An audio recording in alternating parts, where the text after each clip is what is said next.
He built an empire on silence and fear. Men who crossed him disappeared. Governments looked the other way. For 15 years, Kang Ji-tae ruled Seoul's underground like a god who never bled. Then one night, he sat alone in the dark, hungry, shaking, abandoned, while the woman he planned to marry laughed and danced one floor below him. She thought he was broken. She thought he was finished. She had no idea she was already dead to him. This is the story of a man who faked everything to find one real thing, like this video. Drop your city in the comments. I want to see how far this story travels. And stay until the end, because the truth doesn't come out until the very last scene. The rain had been hitting Seoul for 3 days straight, the kind of cold, relentless rain that soaks through stone and settles into bone. It pooled on the marble steps of the Black Viper Syndicate's main headquarters on the eastern edge of Gangnam, a building that looked from the outside like a legitimate financial tower. Glass, steel, 32 floors of clean architecture that told a story of respectability to anyone who didn't know better. The men who worked inside it knew better. The women who cleaned its floors at 4 in the morning knew better. Even the valets who parked the blacked-out Escalades in the underground garage knew better, though none of them would ever say a word about what they knew, not unless they wanted to test exactly how creative the Black Viper's enforcement division could get when pushed. Kang Ji-tae stood at the floor-to-ceiling window on the 28th floor, one hand in his pocket, the other holding a glass of water he hadn't touched in 20 minutes. He was watching the city below him the way a man watches a board game, detached, analytical, like the traffic and the lights, and the millions of people grinding through their evening commute were pieces he could move or remove depending on what the board required.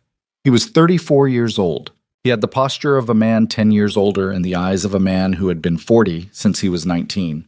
His face was controlled in the way that expensive watches are controlled, precise, deliberate, communicating nothing except the suggestion of immense internal machinery. Behind him, the office smelled like sandalwood and cigarette smoke and the particular dry cold of an air conditioning system working too hard. The desk was clean except for one open file and a satellite phone. The chairs across from the desk were empty. The single painting on the wall, a black brushstroke on white canvas, nothing else, had been there since Ji-tae took this office at 26, and he had never once explained what it meant to anyone who asked. His phone buzzed. He looked at the screen, let it go to silence, looked back at the rain. "You going to answer that?" The voice came from the leather couch near the east wall.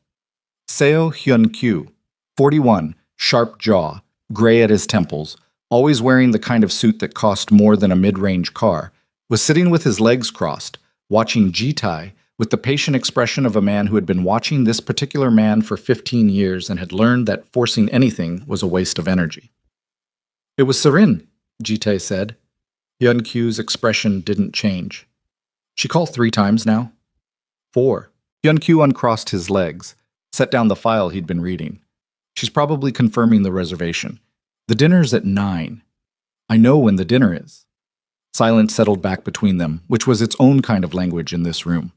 Hyun-kyu had been Ji-tae's attorney, consigliere, and the closest thing he had to a friend since they were both young and hungry, and making decisions neither of them would repeat in daylight. He knew when to push and when to let the quiet breathe. Ji-tae turned from the window. He looked at Hyun-kyu for a long moment. Not the calculating look he used on business partners, or the cold look he used on men who needed to understand their position in the hierarchy, but something closer to the face he wore only in rooms where no performance was required. Tired.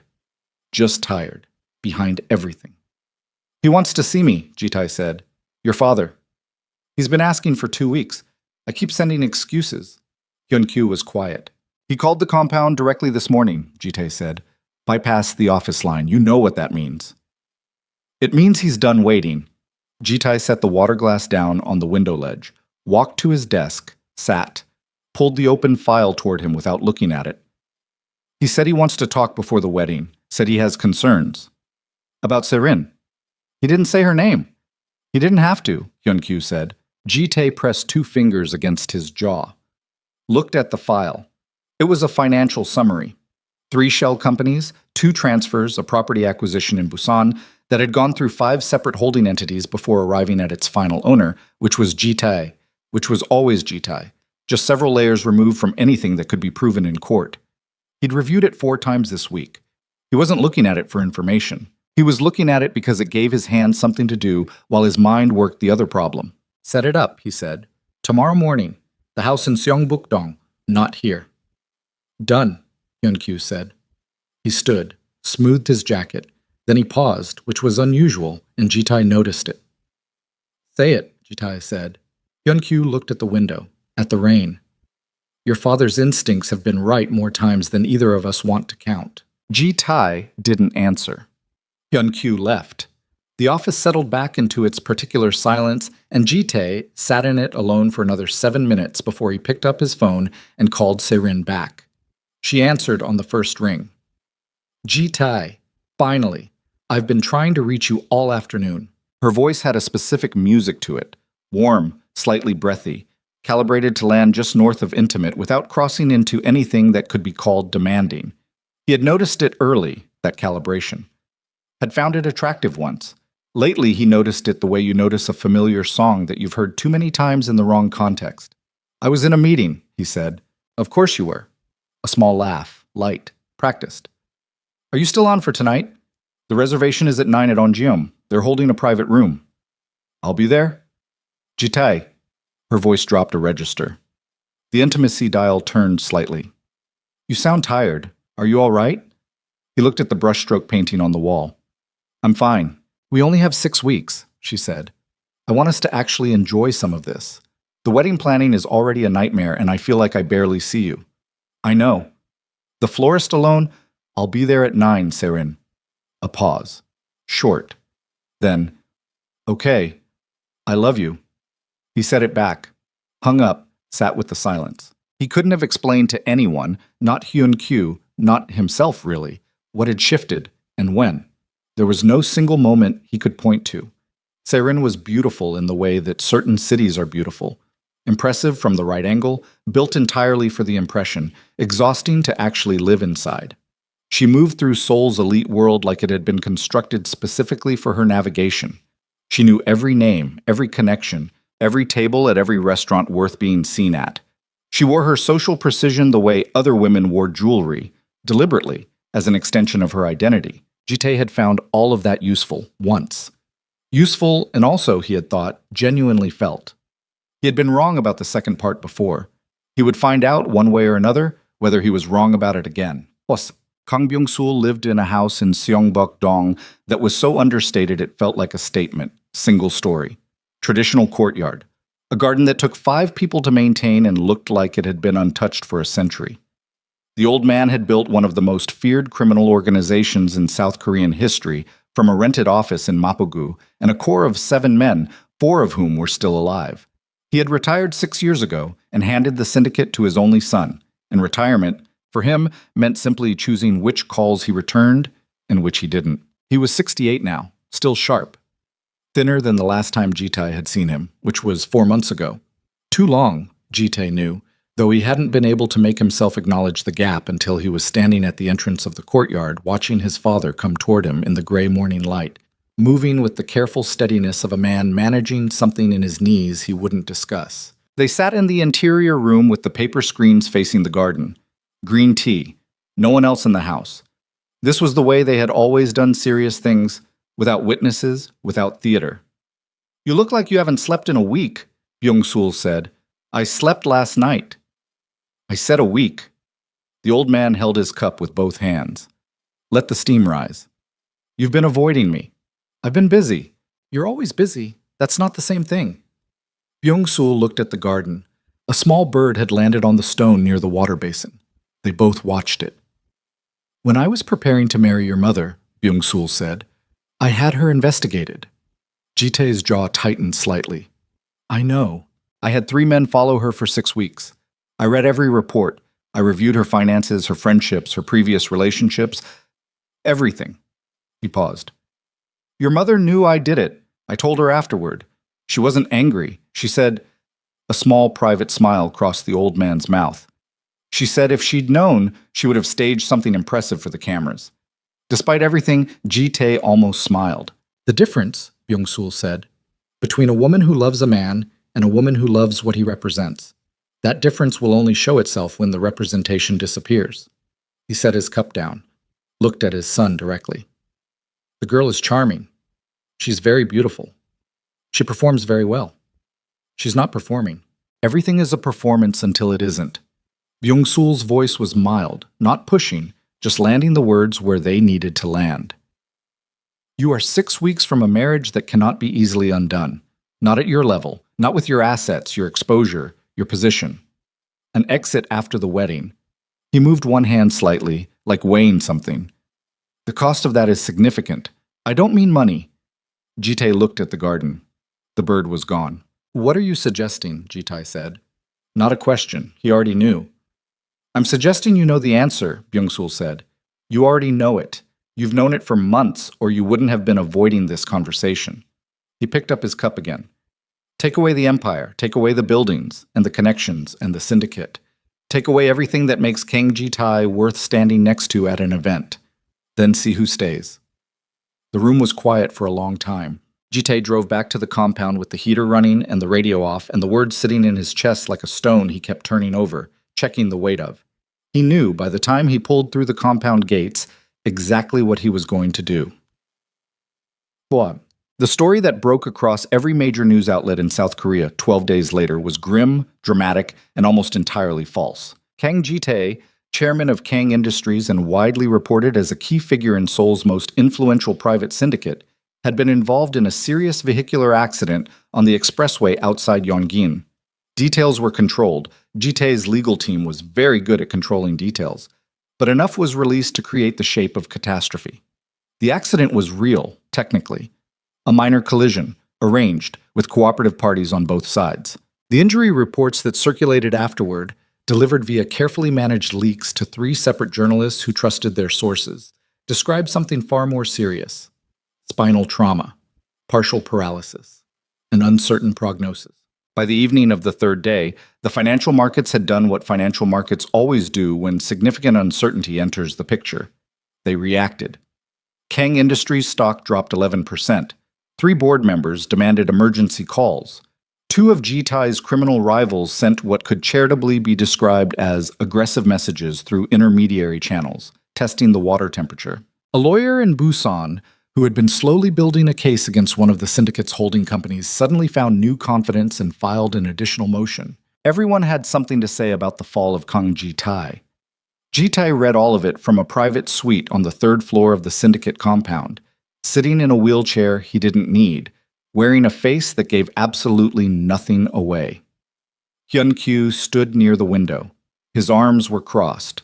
His expression was the expression of a man who had been asked to execute a complex and mildly insane plan, and was doing so with professional commitment while privately reserving judgment. Seren's response, Ji-tae said. Hyun-kyu checked his phone. Arrived at the compound 40 minutes after the news broke. She's been downstairs with your household staff since then. She's asked about your condition twice. She brought flowers. Flowers. White lilies. Ji-tae absorbed this. She's still here? Still here. He nodded slowly, looked at the medical equipment arranged in the room, monitor, IV stand, mobility aids, all sourced discreetly, all contributing to an atmosphere of clinical reality that his household staff had been briefed to maintain and support. The story was consistent. Dr. Park Min-seok, a physician who owed Ji-tae several layered and significant favors, would handle any medical inquiries. Send her up, Ji-tae said. Serin came into the room the way she came into every room, aware of her own entrance, even in this context. But her eyes, when they landed on him in the wheelchair, did something Ji-tae watched carefully. There was something there. Shock, real or performed, he couldn't yet say. Her face moved through concern and settled into something soft and slightly stricken that she crossed the room carrying, taking his hand between both of hers. Ji-tae, she said. Her voice was lower than usual, stripped of the social calibration. I came as soon as I heard. Tell me what you need. Tell me everything. He looked at her hands over his. I just need time, he said. The doctors say the prognosis is unclear. Whatever you need, she said. I'm here. We're in this together. She pressed his hand. Her eyes held his. That doesn't change. None of this changes anything. He watched her say it. He held the words where his father had told him to hold them, against the standard of what they would mean when the weight they were promising to carry actually arrived. He said, Thank you. She stayed for 2 hours. She was warm and attentive and said the right things with the right faces at the right moments. When she left, she kissed his forehead. Jitai sat in the empty room for a while after the door closed, turned the stone over, checked the weight. Then he picked up the phone and called Hyun-kyu. "It starts now," he said. "Full observation. Everything documented." The compound ran on systems that Jitai had designed and refined over years. Security, personnel, scheduling, all of it layered and interlocking and requiring human coordination to function. His incapacity, even staged, created genuine disruption that the household had to absorb. Correspondence that required his authorization piled up. Calls went unrouted. The logistics of running a criminal empire from a wheelchair in a private suite proved to be genuinely complex, even when the disability was fictional. His personal staff handled most of it. The syndicate's inner circle, 4 men and 2 women who formed the operational core, adapted with the grim efficiency of people who had been trained for continuity under pressure. Hyun-kyu absorbed the legal and financial load. The rest divided and covered. The member of the staff who Ji-tae had thought least about in any of this planning was his secretary. Amina Brooks had been working for him for exactly 2 years and 14 days. He knew this because Hyun-kyu had included it in the original briefing file on her when she was hired. She was 28, American by birth, raised partly in Seoul after her Korean-American mother relocated when Amina was 12. Her Korean was functional and slightly formal, like someone who had learned the language at a precise moment in childhood and then stopped growing it. Her English was clean, flat, Midwestern, despite the Seoul upbringing. She had a master's degree in communications from Yonsei University and had spent 3 years before joining Ji-tae's operation working in corporate administration for a pharmaceutical conglomerate in Mapo-gu. She was, in summary, exactly what her file described: competent, discreet, exceptionally quiet, and somewhat invisible in the way that people who are very good at not claiming space tend to be invisible in environments that reward loudness. Ji-tae had interacted with her functionally. She handled his correspondence, his calendar, his external communications, and she did all of it with zero drama and zero excess. She asked for almost nothing. She took up almost no room. He had, when he thought about it, barely thought about her at all. He thought about her now for the first time when she knocked on the door of the private suite on the 7th day of his staged incapacity, and he said, "Enter," and she came in carrying a tray. She was wearing her usual work clothes, dark trousers, a gray sweater, flat shoes. Her natural hair was pulled back. No jewelry except small stud earrings.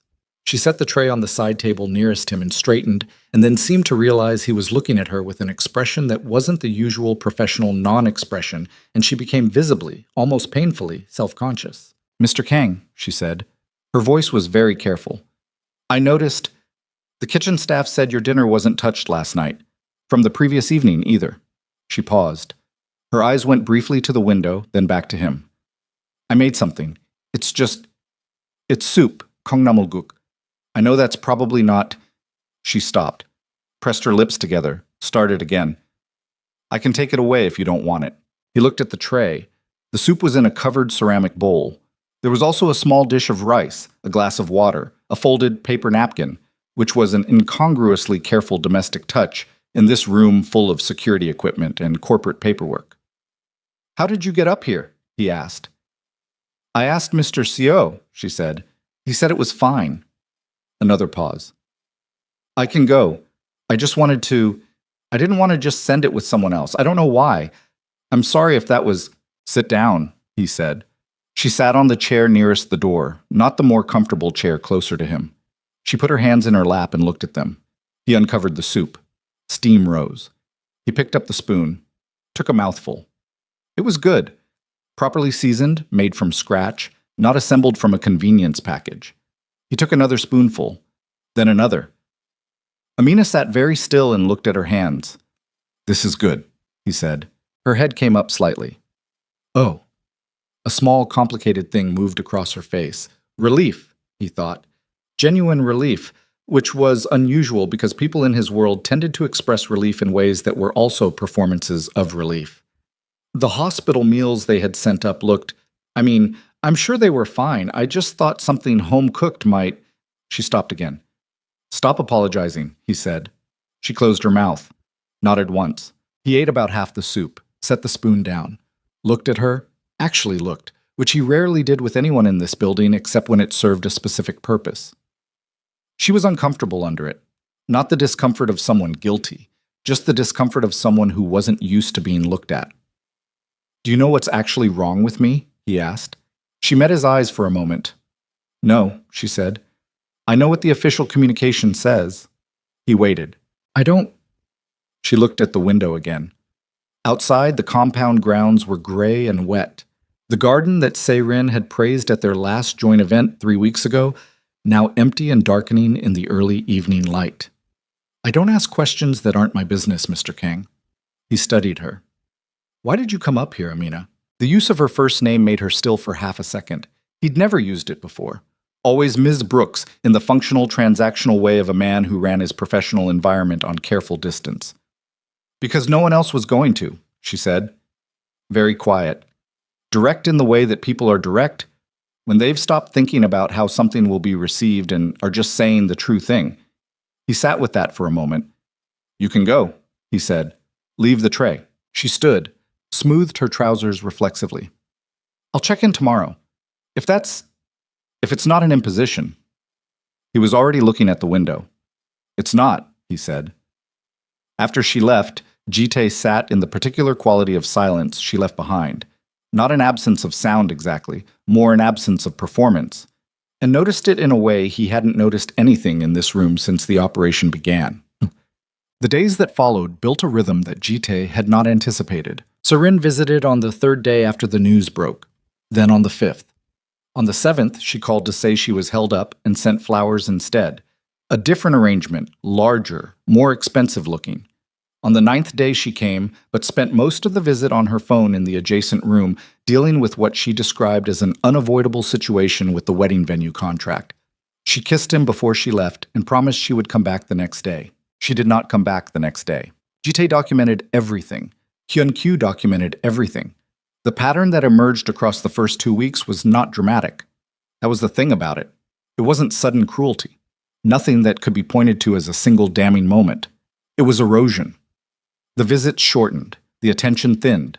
The warmth that had been the first and most consistent thing about Seirin began to operate on a timer, switching on fully when she arrived and switching off. Visibly. If you were watching for it, in the moments when she thought no one was watching, Jite was always watching. On the 11th day, she forgot to send the medication schedule she'd promised to relay to his doctor. On the 13th, she was supposed to bring a folder of documents he'd asked for, financial summaries that were nominally real, chosen partly because they had nothing sensitive in them, and partly because making the request was a test in miniature. She arrived without them, apologized, said her assistant must have forgotten to pack them. He watched her apologize and noticed that she didn't actually look him in the eye while she did it. On the 16th day, she didn't come at all and didn't call until after 10 in the evening, her voice low and slightly distracted, background noise audible. The specific ambient sound of a restaurant, clink of glass, muffled conversation, music. And she said she was catching up with some old friends and hoped he had a good day and she'd see him soon, and then she was gone.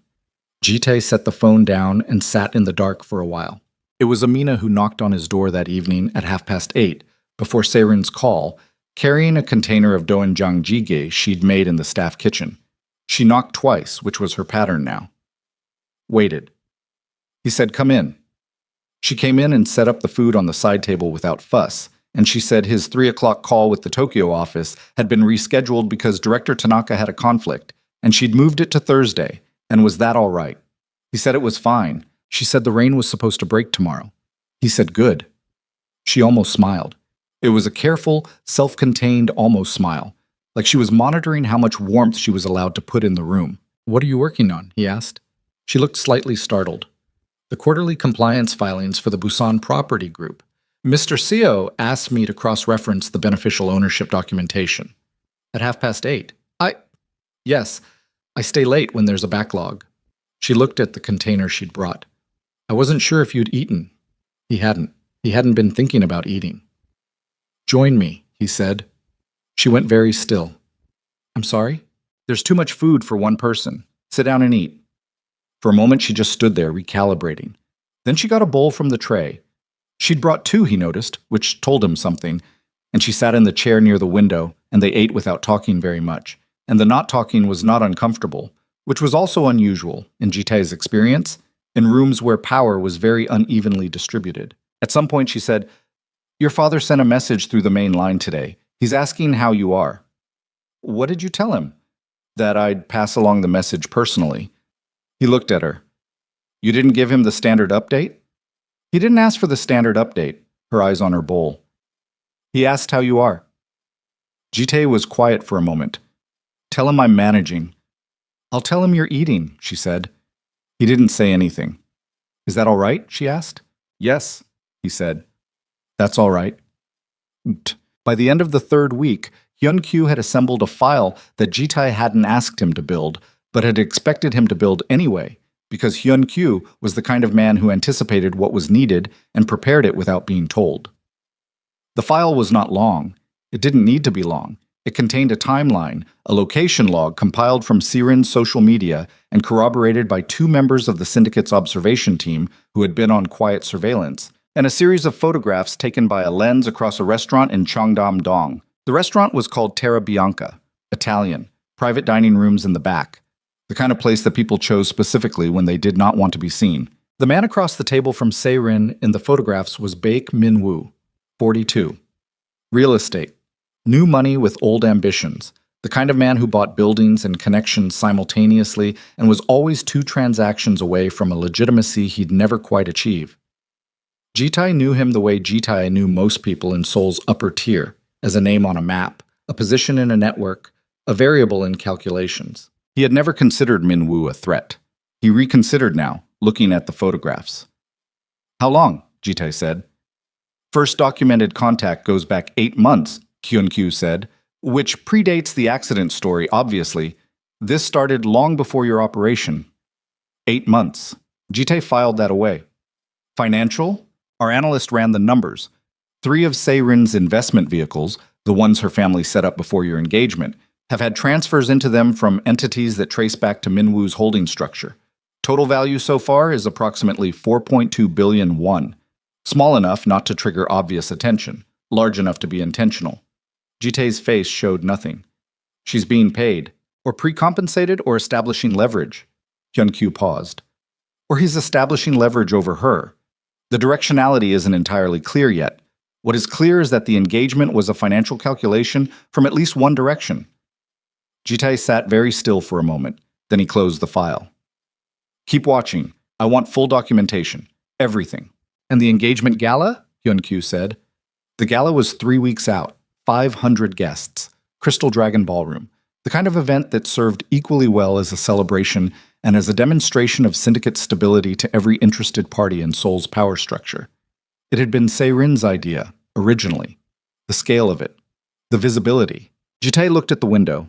The rain had broken, as Amina had said it would. The compound grounds were washed clean and silver in the afternoon light. We keep it, Jitae said. All of it.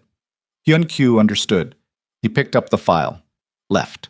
Jitae sat alone for a while. He thought about the man he had been before the wheelchair, and the dark room, and the 2 years of not quite noticing a woman who had been there the entire time, doing her work, taking up almost no space, and being, in some way, he was only now beginning to measure, the most genuine person in his immediate orbit. He thought about his father in the Seongbuk-dong house, with the bird in the garden and the green tea saying, take away everything that makes Kang Ji-tae worth standing next to. Then see who stays.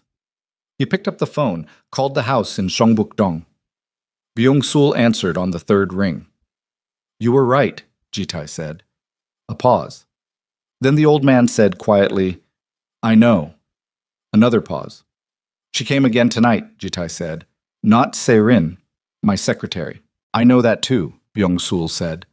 The warmth in it was restrained, careful, in the way of a man who had learned long ago that putting too much heat in a sentence caused people to defend themselves from it rather than receive it. What did she bring? Ji-tae looked at the side table, the empty bowl, the folded paper napkin, the 2 spoons side by side. Dinner, he said. The silence that followed was the particular silence of a man who had spent 68 years understanding the difference between what was real and what was performance, and had nothing left to say because the point had already been made, and the proof was already sitting in a bowl on a side table in a dark room where nobody had thought to leave a light on except her. The light was still on in the private suite at midnight. Jitae hadn't turned it off because Amina had turned it on when she left. reached over without asking, flicked the switch near the door, and said quietly that she'd see him tomorrow. And the small domestic certainty of that, the way she said it like it was already true, had landed somewhere in his chest in a way he hadn't examined yet and wasn't ready to examine now. He sat in the wheelchair he didn't need, in the light she had left on, and read through Hyun-Kyu's file again. Not because the information changed. Information didn't change. People's responses to information changed, and Jitai's response to this particular information was still calibrating itself, working through layers of cold analysis before arriving at whatever was underneath, which he suspected was anger, but which presented itself for now as a very precise and functional clarity. 8 months. He kept returning to that number the way a tongue returns to a cracked tooth. 8 months ago, he had been preparing the syndicate's annual restructure. 8 months ago, he had attended 3 major events with Se-rin on his arm, her hand in the crook of his elbow, her face angled toward cameras with the practiced grace of someone who understood that visibility was its own form of currency. 8 months ago, he had been, if not in love with her exactly, then committed to the architecture of what they were building, the merger of her social capital with his organizational power, the legitimate front of 2 beautiful people at the top of Seoul's hierarchy. 8 months ago, she had already been meeting Baek Min-woo in restaurants with private back rooms. Jitai closed the file, set it on the desk, turned off the light she had turned on, and sat in the dark for exactly 11 minutes before deciding that was a waste of time and turning it back on. He picked up the phone and called Hyun-Kyu. It was past midnight. Hyun-Kyu answered on the second ring, which meant he hadn't been sleeping. "I want everything on Min-woo," Jitai said. "Not just the financial connection, his full structure. Every holding, every debt, every man he owes, and every man who owes him. And I want to know who introduced him to Se-rin." "Already started," Hyun-Kyu said. No surprise in his voice. No sleep in it either. "Initial results by Thursday. There's one thing you should know now, though." Jitai waited. The attorney she's been consulting, the one she said was handling the wedding venue contract dispute. His specialty isn't contracts. Silence on the line. "He does asset protection," Hyun-Kyu said. "Pre-divorce structures, offshore vehicles, the kind of work you do when you're preparing to leave a marriage that hasn't happened yet." Jitai's hand tightened on the phone. Just slightly. "When did she retain him?" "About 6 weeks after your engagement announcement." The engagement announcement had been 14 months ago. "All right," Jitai said. His voice was flat and even. "Thursday, for the full file." He hung up, sat, breathed through his nose, which was the only physical tell he had, the only thing that shifted when something landed hard. A very slight, very controlled deepening of his breath, like a man adjusting his footing on terrain that had just moved under him. Then he filed everything away, in the specific internal architecture he had built over 15 years for exactly this purpose. The compartment where things went that were too large to feel right now and would have to be felt later, if ever. And he picked up the quarterly report from the Incheon operation that Amina had left on his desk that afternoon with a yellow tab on the page that needed his signature, and he worked until 3 in the morning. Bob. Se-rin arrived the next day at 2 in the afternoon. She came in the way she always came in. A particular quality of entrance, coat slightly open, hair arranged to suggest effortlessness, a small gift in her hand. This time it was a bottle of the Japanese whiskey Jitai preferred, a thoughtful touch, the kind of detail that required knowing a person, and therefore communicated care for an audience that was watching for care. Jitai was watching. She kissed his cheek, sat in the chair closest to him, crossed her legs, set the whiskey on the table between them. Her perfume was the one she always wore when she came to the compound, not the heavier one she wore to events, the lighter one, the intimate one, the one that said, "I am not performing right now." Everything was a performance until it wasn't. "You look better," she said. "Your color is better." "The doctors are cautiously optimistic," he said. "That's good." She reached over and touched his hand. Light. "That's really good." She looked around the room. Her eyes moved over the medical equipment, the desk stacked with files, the window. "It must be so difficult being stuck in here." "It's manageable." "Are you sleeping?" "Enough." She leaned back slightly. Something shifted in her posture. Not dramatically, just the degree of engagement dropping a notch, recalibrating to what this conversation was going to be, which was apparently not very demanding. "I was thinking about the gala," she said. "We should probably talk about the seating arrangement for the main table. My mother wants to be adjacent to Director Choi, and I know you have that relationship with his family, so it seemed like a good. Who's handling your legal work right now? Jitai said. She paused. Very briefly. If he hadn't been watching for it, he would have missed it entirely. A half-second flicker in her eyes, a micro-adjustment of her posture, the kind of thing the body does before the mind has finished deciding what to say. Lawyer Park, she said. Why? For the venue contract. Yes. Her voice was entirely smooth. No hesitation now, the pause had lasted less than a second, and now she was back, and the smoothness was seamless. It's been a whole situation. The ballroom wants to adjust the cancellation terms, and I'm not going to agree to those numbers without someone reviewing the language properly. Lawyer Park does contracts, Jitai said. He does a range of things. I thought he specialized in asset protection. The silence this time was different. Not long, she recovered too well for long silences, but different in quality. The warmth in her face did something subtle. Didn't leave exactly, just rerouted slightly, becoming a different temperature. Where did you hear that? She said. I hear things, Jitai said. He kept his voice mild. Genuinely mild, not the dangerous mild that Hyun-kyu knew how to read but that she didn't, or perhaps did, and had calculated was manageable. I'm in a wheelchair, not a coma. She laughed, small, light, landing perfectly. You and your information. She shook her head in the fond way. He did some asset protection work for my father years ago. I used him because I already had the relationship. It's not a complicated thing. Jitae looked at her. Let it sit for one beat longer than comfortable. Of course, he said. She talked about the gala for another 20 minutes. She was good at 20 minutes. She left at 4, kissed his cheek again, said she'd call that evening. She did not call that evening. Hyun-kyu came to the suite at 7. He didn't bring a file this time. He sat down, which meant it was a conversation rather than a briefing. There's something else, Hyun-kyu said. Jitae waited. 2 members of the inner circle have been asking questions through indirect channels. Indirect enough to be deliberate. Who? Director Oh and Song Jae-wook. Jitae absorbed this. Oh Sung-nam was 63, had been in the syndicate since the Byung-sul era, ran the northern operations with a competence that had always been more than sufficient, and an ambition that Jitae had always kept carefully monitored. Song Jae-wook was 40, newer, faster, hungry, in the way that men who hadn't grown up with power sometimes were, wanting it with a specific intensity that people born near it rarely had. What kind of questions? Succession, contingency, whether certain operational decisions would remain binding if, Hyun-kyu paused, if leadership capacity were significantly impaired for an extended period. The specific phrasing of that, Jitae recognized it, the bureaucratic cage around a very direct question, which was, if Jitae was actually broken, permanently, who ran the Black Viper? They're moving fast, Jitae said. Faster than I expected, Hyun-kyu admitted. I thought we'd have more time before the internal pressure started. They've been waiting, Jitae said. Not for this specifically. But when you've been waiting for something and it arrives in a different shape than you expected, you adjust quickly. He drummed 2 fingers on the armrest of the wheelchair. Once, twice, stopped. Who are they talking to? Each other, primarily.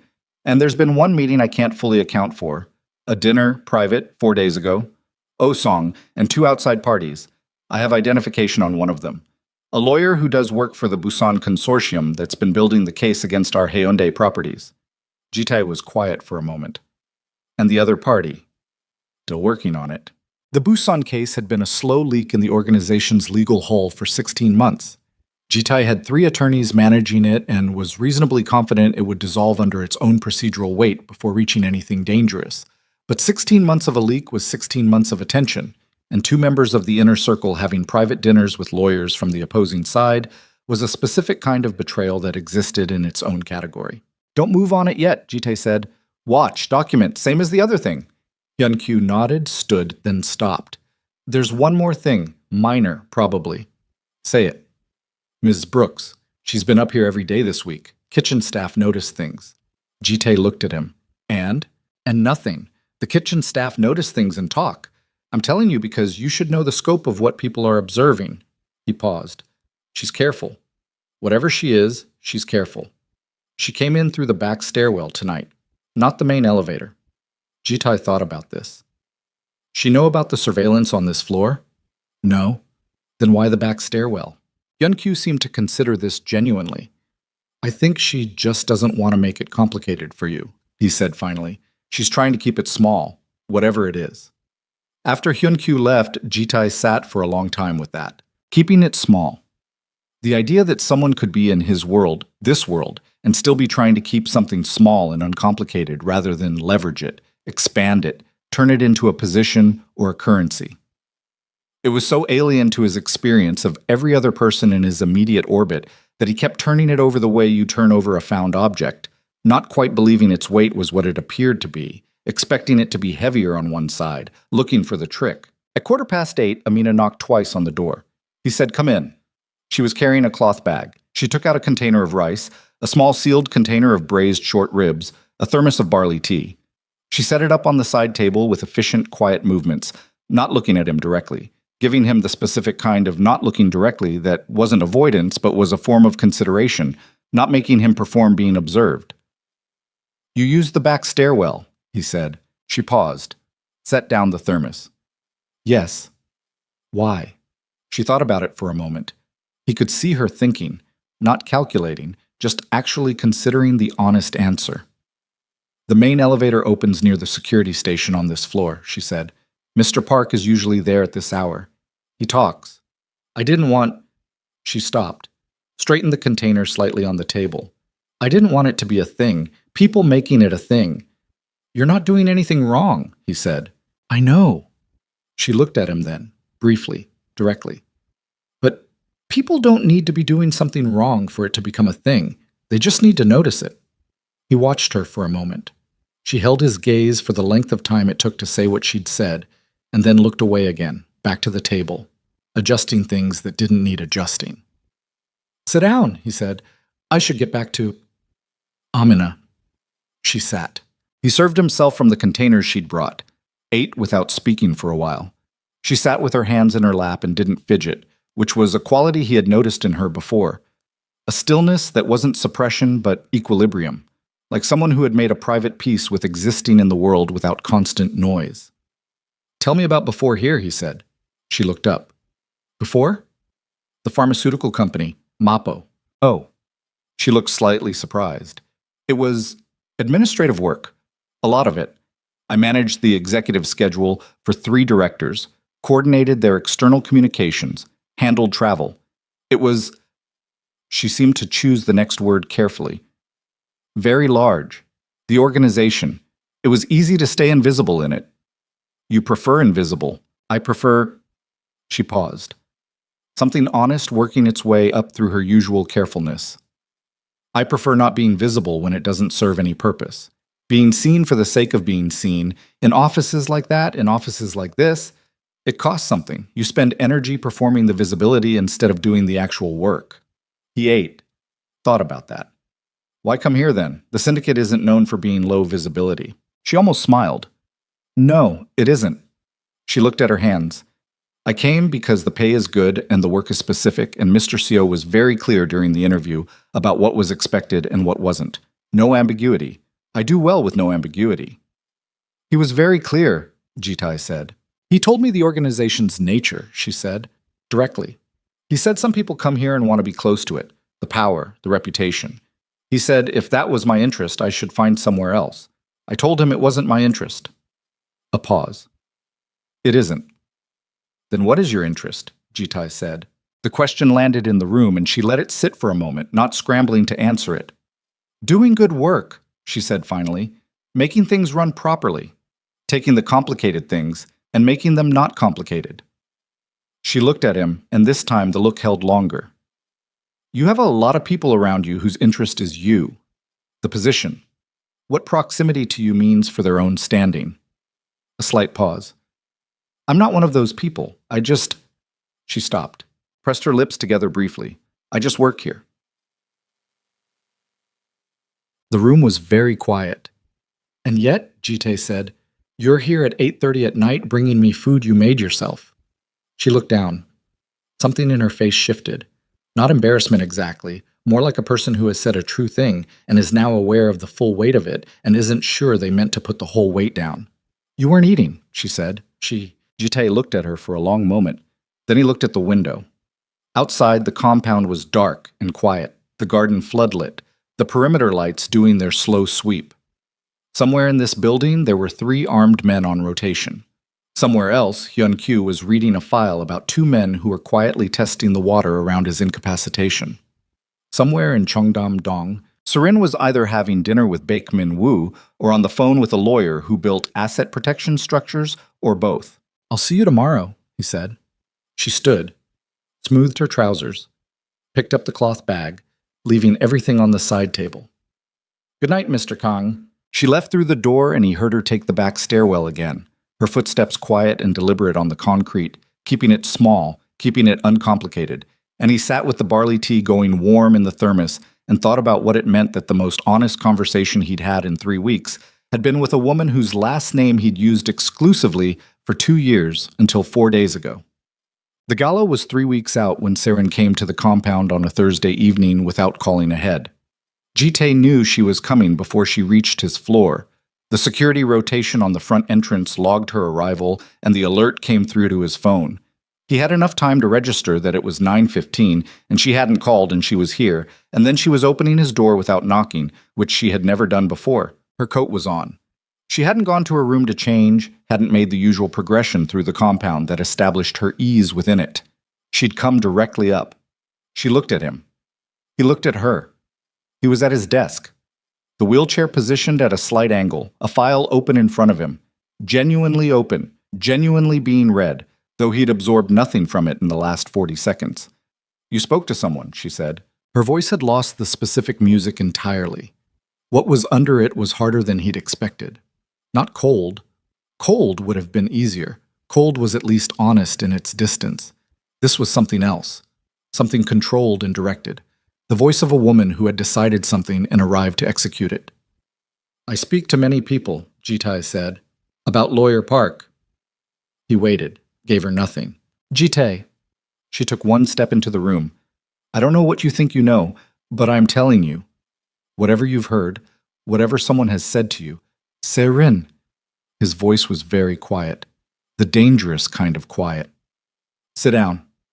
"I'll stand." "Then stand." He leaned back in the chair, watched her. "No one told me anything specific. I asked you a direct question about your attorney and you answered it. The answer told me what I needed to know." Her jaw tightened. "That's not—" "You paused," he said. "Half a second. You never pause." She stared at him. The stricken warmth was completely gone now. What was under it was a person, sharper than the person she usually brought to this room, more angular, less arranged. He found himself thinking that he preferred it, fractionally. At least it was real. "You're sitting in a wheelchair," she said. "Half your board is in a panic. Your syndicate has men asking succession questions." Her voice was even, hard. "I have spent 14 months building a life around what we are, what we're supposed to be. What am I supposed to do if—" "If what?" he said. She stopped. "Say it," he said. She breathed in through her nose, let it out slowly. "If this is permanent," she said, "if the doctors are wrong about the optimism, if the board replaces you, if the syndicate fractures." She looked at him directly, the beautiful face stripped of its management. "What happens to me, Jite? What happens to everything I've built?" The silence afterward had a specific texture. Not the silence of injury, not yet. The silence of confirmation. The moment when a theory ceases to be a theory and becomes a fact, when the math finalizes and the answer arrives, and there is something almost peaceful in that arrival, even when the answer is terrible. "There it is," Jite said, very quietly. Not to her exactly. More to the room. "Don't do that," she said, her voice cracked slightly. "Don't make me into something I'm not. I love you, I'm just also—" She pressed 2 fingers against her mouth for a moment. "I'm also scared. I am also a person who is scared, and all I'm asking is that you be honest with me about—" "How much does Min-woo know about my operational structure?" Jite said. The crack sealed instantly. She went very still. "How long have you been feeding him information?" he said. Same even voice. Same quiet. "Not about us. About the organization, the Busan Consortium. The legal exposure. I want to know if it's been direct or if it's been through the attorney. She stared at him. Something moved through her face in sequence. Shock, calculation, and then a third thing that he recognized as the specific expression of a person deciding which version of the truth was survivable. I haven't, she started. Don't, he said. She went silent. He looked at her for a long moment. She was still beautiful, in the way he'd always found her beautiful. And that hadn't changed, which was its own particular information about the nature of beauty and what it did and didn't mean. He looked at her and felt the specific weight of 14 months and the specific emptiness of what those 14 months had actually contained, and he breathed once, slowly, through his nose. Go home, Serene, he said. Jitai, the gala is still on. Be here. Play the part until I tell you otherwise. His voice was flat, not cruel. Flat, which was worse, in its way, than cruelty. We will not have this conversation again before then. She stood in the center of the room for 3 more seconds. He looked at his file. She left. He listened to her heels on the main elevator, listened to the compound settling back into its nighttime silence. Then he picked up his phone and called Hyun-kyu. The timeline moves up, he said. I want everything ready before the gala, not after. Before. How much time do I have? Hyun-kyu said. 3 weeks. That's tight. Then start tonight. He hung up, set the phone down, looked at the desk, the file, the thermos of barley tea that was long cold now. He thought about what Seirin had said. I am also a person who is scared. And turned it over once, let it have its moment, because it deserved its moment, because whatever she had done and whatever she was, that one thing had been real. Then he filed it away. The compound was quiet. The light above his desk was the only light on this floor. Outside, the garden sat empty and silver under the flood lamps. The same garden where Seirin had once said the landscaping was exquisite. The same garden where Amina had never commented on anything except once, 3 days ago, saying the rain had broken and pointing at a small cluster of late-season flowers near the east wall that neither of them had a name for, and she had said, just quietly, that something about them surviving this long into the cold seemed like they were trying to say something, she had said, and then immediately looked embarrassed for having said it, like she'd handed him something too personal by accident and was waiting to see if he'd hand it back. He hadn't. He'd looked at the flowers and said nothing, and she'd let the silence be what it was, and that had been enough. He thought about that now. At 11:30, sitting in the dark he'd let fall back over the room after Seirin left, and he thought about the particular cost of spending 14 months next to a performance so complete it had never once let him see the mechanism behind it. And he thought about how strange it was that the most unguarded moment he'd experienced in this compound in recent memory had been a woman pointing at flowers through a window and being embarrassed that she'd done it. Then he stopped thinking about it, because there was work. Back. The file Hyun-kyu delivered on Thursday was 43 pages. Jitae read it in one sitting, which took 2 hours and 40 minutes, and he did not eat during those 2 hours and 40 minutes, and barely moved except to turn pages. And when he was finished, he closed the file and set it precisely in the center of his desk, and sat back and looked at the ceiling. Baek Min-woo was not simply a real estate developer with an interest in Seirin. The financial thread went deeper than Hyun-kyu's initial read had shown. Min-woo's holding structure, layered through 4 separate entities, 2 of them registered in Singapore, 1 in the Cayman Islands, had been systematically acquiring debt positions in 3 of the Black Viper Syndicate's legitimate business arms over the course of 11 months. Not enough to trigger alarm at any individual threshold. Structured specifically to stay beneath every reporting requirement. 11 months of patient, invisible accumulation. The debt positions themselves were not immediately threatening. What made them threatening was their placement. Each one sat in an entity that served as a structural joint between legitimate operations and the syndicate's cleaner money flows. Singly, they were manageable.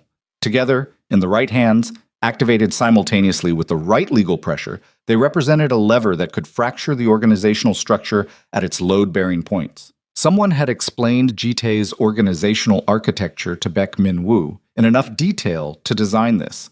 Someone who understood where the joints were.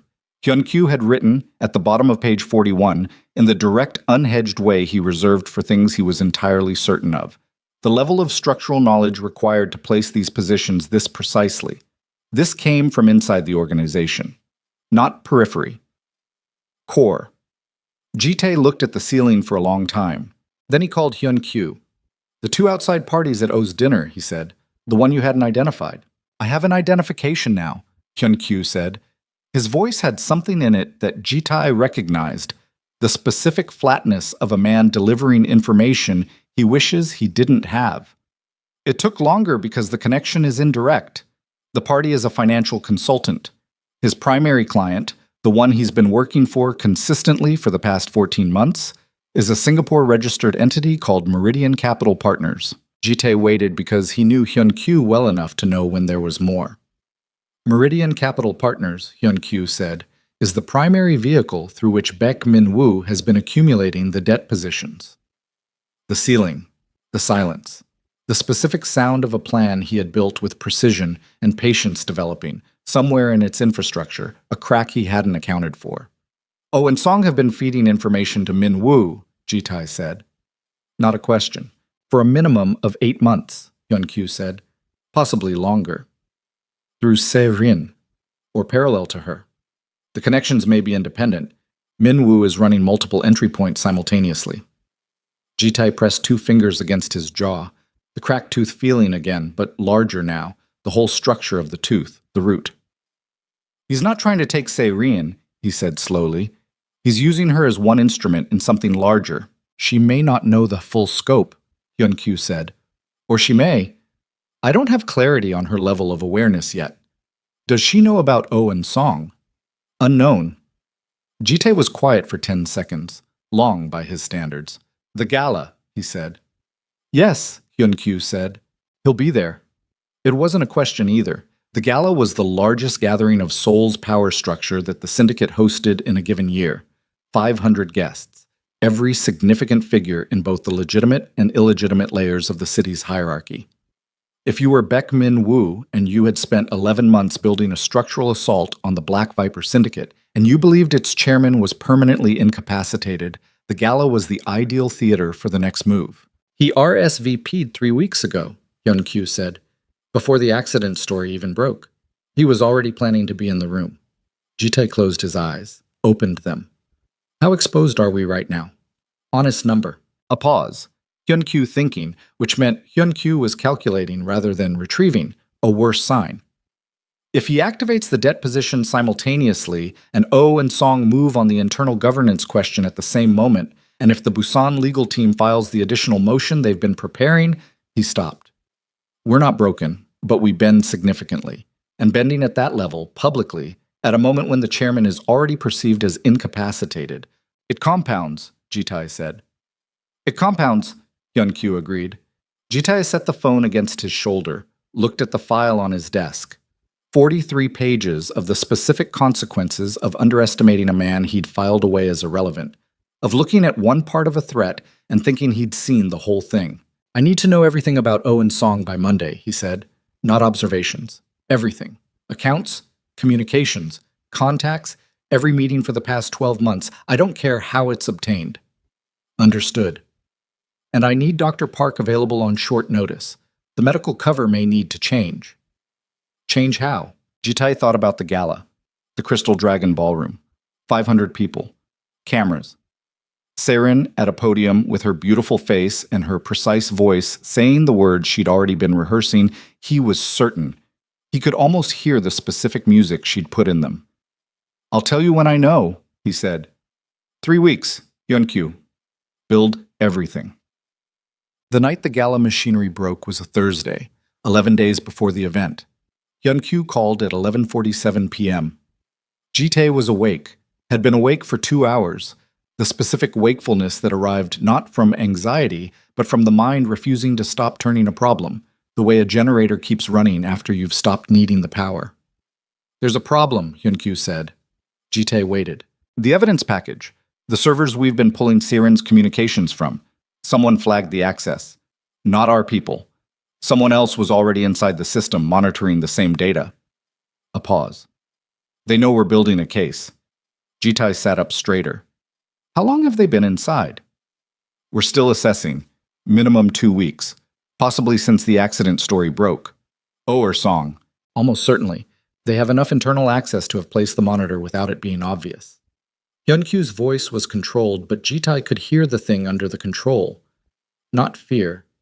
Hyunkyu didn't fear things in that simple way, but the particular tension of a man watching a situation move faster than the plan accounted for. They know you're not just sitting in a wheelchair. They know you're building something. Do they know what? Not the full shape, but enough to accelerate their own timeline. Jitai stood up. He did it without thinking. Stood, out of the wheelchair, crossed to the window in 3 steps, the first time he'd moved like himself in this room in nearly a month. It felt strange and clarifying simultaneously, like a drug wearing off and the original sensation returning. He pressed one hand flat against the glass. Below, the compound garden, the floodlights, the east wall with its cluster of late-season flowers, he now knew the names of because Amina had looked them up and written them on a small piece of paper she'd left on his desk without comment. The gala evidence revealed, Jitai said. If they know I'm building toward a public exposure, they'll try to move before it, either discrediting the reveal in advance or activating the financial positions early to create chaos that buries the story. Yes. When? If I were them. Hyunkyu paused. Before the gala. Not during. During is our moment. They don't want us to have our moment. They'll try to destroy the platform before we can use it. That gives us less than 11 days. It gives us less than 11 days. Jitai looked at his hand against the glass. The compound below, his compound, the organization his father had built and handed to him, and that he had grown and defended, and in some cases bled for, now carrying a fracture in its core that had been placed there by people he'd trusted with proximity, and access, and operational knowledge. There's something else, Hyunkyu said. Jitai waited. Song Jae-wook made contact with the Busan legal team directly, not through intermediaries, directly. He told them. A pause, and in the pause, Jitai could hear Hyunkyu deciding how to phrase it. He told them that the chairman's condition is, quote, more serious than publicly acknowledged, and that within the organization there is a growing consensus that operational restructuring is necessary and imminent. The words landed with a very specific weight. Not just betrayal, operational betrayal, the kind that had legal consequences, the kind that could be entered as evidence, the kind that a man said only when he was certain the person he was betraying wasn't capable of coming back. Song believed Jitai was actually broken. Where is Song right now? Jitai said. His apartment in Hanamdong, it's past midnight. I want him in this building tomorrow morning, 8 o'clock, not a request. A pause. Jitai. Hyunkyu. He'll know something's moved if we pull him in before we have the full file on both of them. I know. Jitai looked at the garden. Do it anyway. He hung up, stood at the window for a while longer. The compound was still, and in its stillness it was easy to see how much of what he had built rested on the assumption that the people inside it were held there by something stronger than opportunity, by loyalty, by shared investment, by the weight of what they knew and what it had cost them to know it. He had never been naive about human nature. He had never expected purity. But there was a threshold, a point below which the calculus stopped working and what remained was just predation, and Song had crossed it, was standing on the other side of it, and had made the specific calculation that Jitai was too damaged to cross back. He was about to prove that calculation wrong. Song Jae-wook arrived at 8:12 in the morning, which was 12 minutes late, which was itself information. He was 40 years old, broad-shouldered, with the kind of physical confidence that men sometimes develop when they've learned that their size reads as authority in most rooms. He came into Jitai's office, not the private medical suite, the actual office on the 28th floor, which Jitai had returned to for the first time since the accident story broke. And he stopped just inside the doorway when he saw Jitai standing at the window. Not in the wheelchair, standing. Song's face went through 3 things in approximately 1 second. Recognition, recalculation, and then something that tried to be neutral and didn't entirely make it. Mr. Kang, he said. Close the door, Jitai said. Song closed it. He was very still now in the way that large men go still, when they've suddenly become uncertain about the geometry of a room. Jitai stayed at the window, didn't turn, let the silence work. You wanted to see me, Song said. I want to hear your voice when you answer a direct question, Jitai said. That's why I wanted to see you. He turned, looked at Song across the office. How long have you been in contact with the Busan legal team? Song's jaw tightened. I don't know what you're referring to. That's one answer, Jitae said. He walked to his desk, sat, set his hands flat on the surface in front of him. Here's another question. The Meridian Capital Partners account, the Singapore entity. You routed information through a consultant named Lee Byung-chul. That relationship started how long ago? Silence. Song's breathing shifted. Not visibly, but Jitae had spent 15 years reading the body language of men in rooms like this, and the shift in breath, the slight change in the way Song held his shoulders, said everything. You were supposed to be... Song stopped. What? Jitae said, very quiet. Song looked at him. The neutrality had failed entirely now. What was under it was harder and more complicated, Wasin. Not simple malice, Jitae thought, but the specific bitterness of a man who had waited and planned and calculated and was now watching the calculation collapse. You were supposed to be finished, Song said. Flat. Almost conversational. The accident, the condition. Everyone was saying the same thing. Even the doctors were being careful. You thought the window was open, Jitae said. I thought the organization needed continuity. The rationalization arriving now, predictable in its shape, needed someone who could function, You thought you could take it, Jitae said. Don't dress it. You thought I was broken and you moved. Say it like that. A long pause. Song's hands at his sides. Something moving through his face. And then, with a sudden exhausted honesty that Jitae hadn't expected, yes, he said. That's what I thought. The words sat in the room. Jitae looked at him for a long moment. In another context, in another life, he might have found something to respect in that directness, in the stripping away of the rationalization. In this context, it simply confirmed the shape of the damage. How much does Min Woo know about the Incheon operation? Jitae said. Song went still in a different way this time. I didn't... Song. A pause. The structure, the routing entities, not the personnel. Jitae absorbed this. The Incheon operation was cleaner than most, less legal exposure, but its routing structure was intricate in ways that took months to understand fully. The fact that Minwoo now had that structural knowledge meant he could apply pressure to it with precision.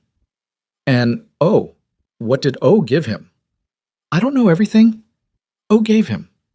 What do you know? Song breathed in, out.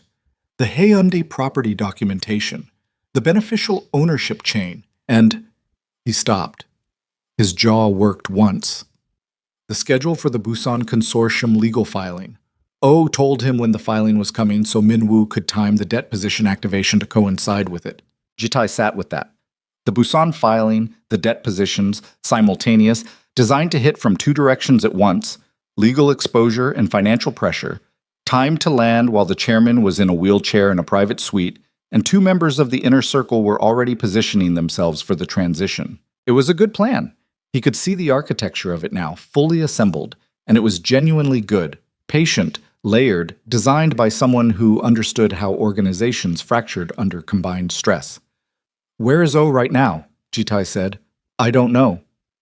Jitae looked at him. Song looked back. I genuinely don't know, Song said. He went quiet 4 days ago, stopped responding. I thought he was being careful. A pause. Now I don't know what I think. Jitae picked up his phone, texted Hyun-kyu 4 words. Find O. Right now. He set the phone down, looked at Song. You're going to stay in this building until this is resolved, he said.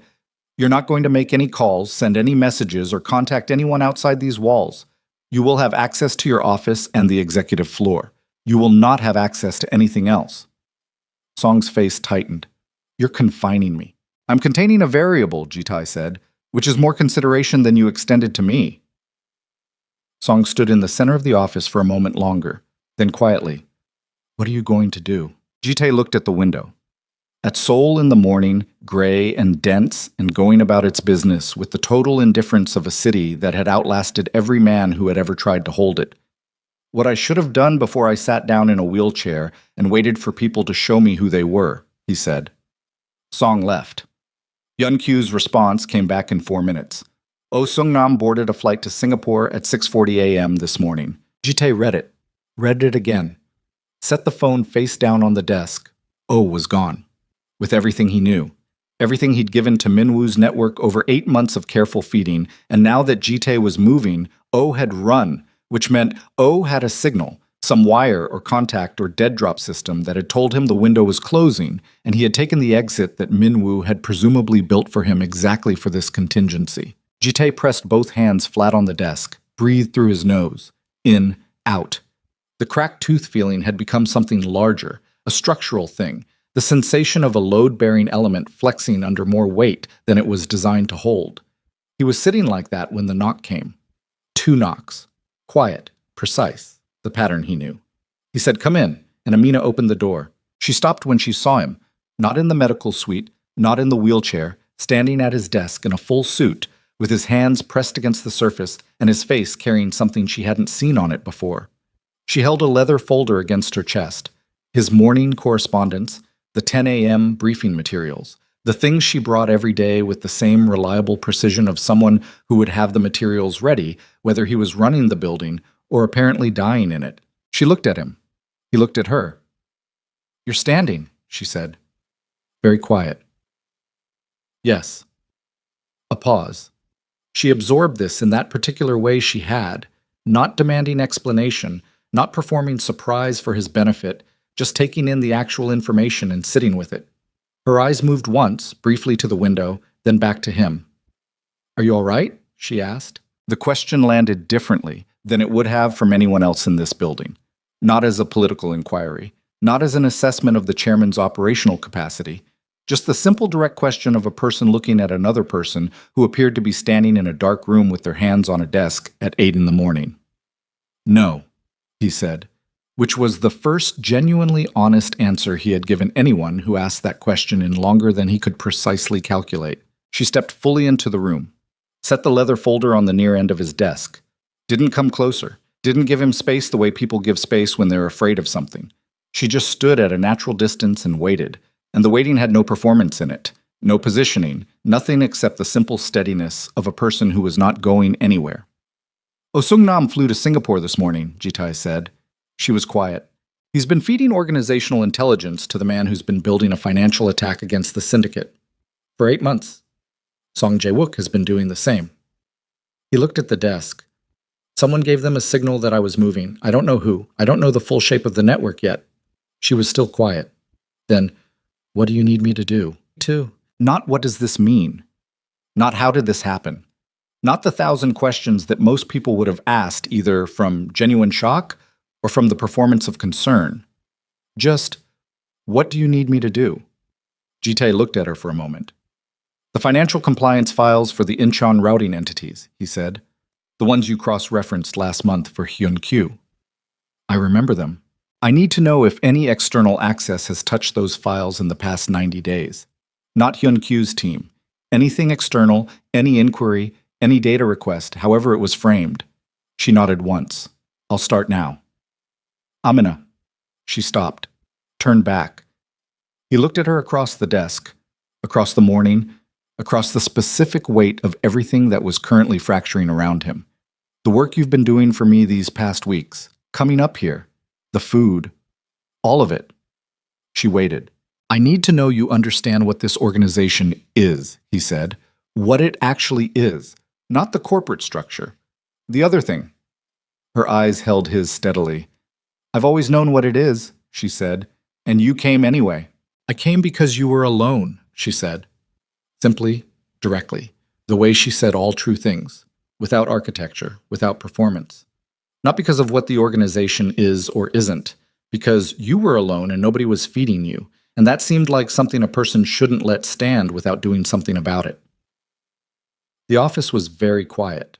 Outside, Seoul moved through its morning, indifferent and vast. And somewhere in Singapore, a man who had built 15 years of trust inside the Black Viper Syndicate was clearing customs with a carry-on bag full of everything he knew. And somewhere in the same city, the man who had designed this whole assault was sitting with a plan Jitae was only now fully seen, and the gala was 9 days away. And the evidence package was compromised and the timeline was collapsing on every side simultaneously. And in the middle of all of it, this woman stood in his office with a leather folder of his correspondence and said she came because he was alone, and the ground floor of something Tai hadn't built and hadn't planned and hadn't allocated any resources to managing shifted under him in a way that had nothing to do with any of the other things currently shifting, and was somehow, in its total unexpectedness, the only thing in the room that felt entirely solid. That was the word. The only thing in the room that felt entirely solid. Tai filed it, set it in the compartment with the other things that couldn't be examined right now, and turned to the desk and picked up his phone and called Hyun-kyu for the third time that morning. And by 8:45, the war room on the 26th floor was running. The next 9 days were the most compressed of Tai's professional life, which was a meaningful statement given the life. He worked 18 hours a day, not from the wheelchair, not from the medical suite, from the 28th floor office, standing or sitting at his actual desk, the fiction of his incapacity maintained only for the external world. While inside the compound, everything shifted back to operational reality. The household staff were briefed in controlled increments, need to know.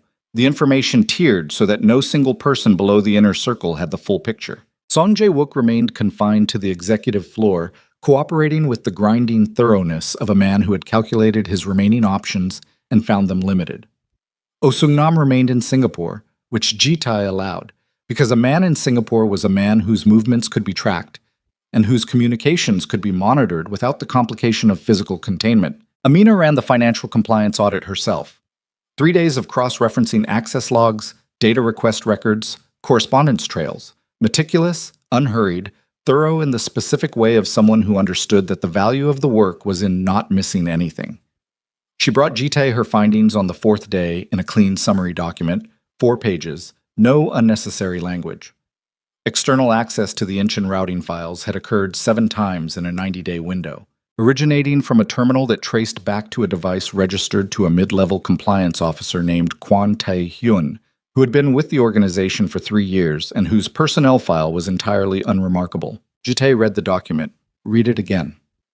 Kwon, he said. He has access level 4 clearance, Amina said. She was standing across the desk, not sitting, the way she stood when she was delivering information and wanted to be able to move if he needed something from her.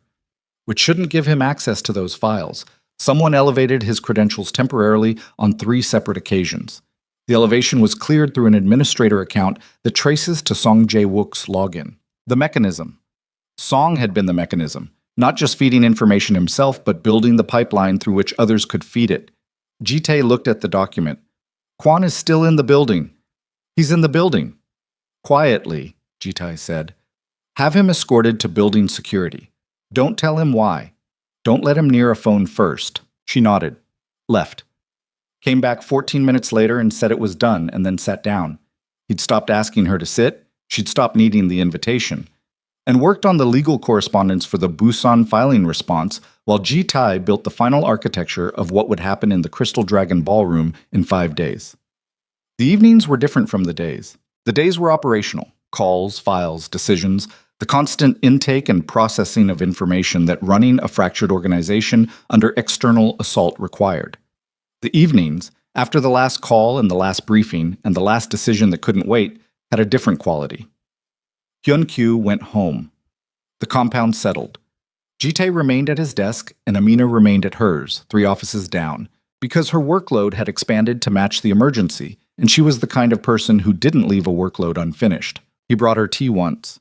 He didn't think about it beforehand, just stood up, went to the staff kitchen on the floor, made 2 cups of barley tea, brought one down the hall, set it on her desk. She looked up from her screen, looked at the tea, looked at him. You don't have to do that, she said. I know, he said. Went back to his office. He heard her, very quietly, laugh.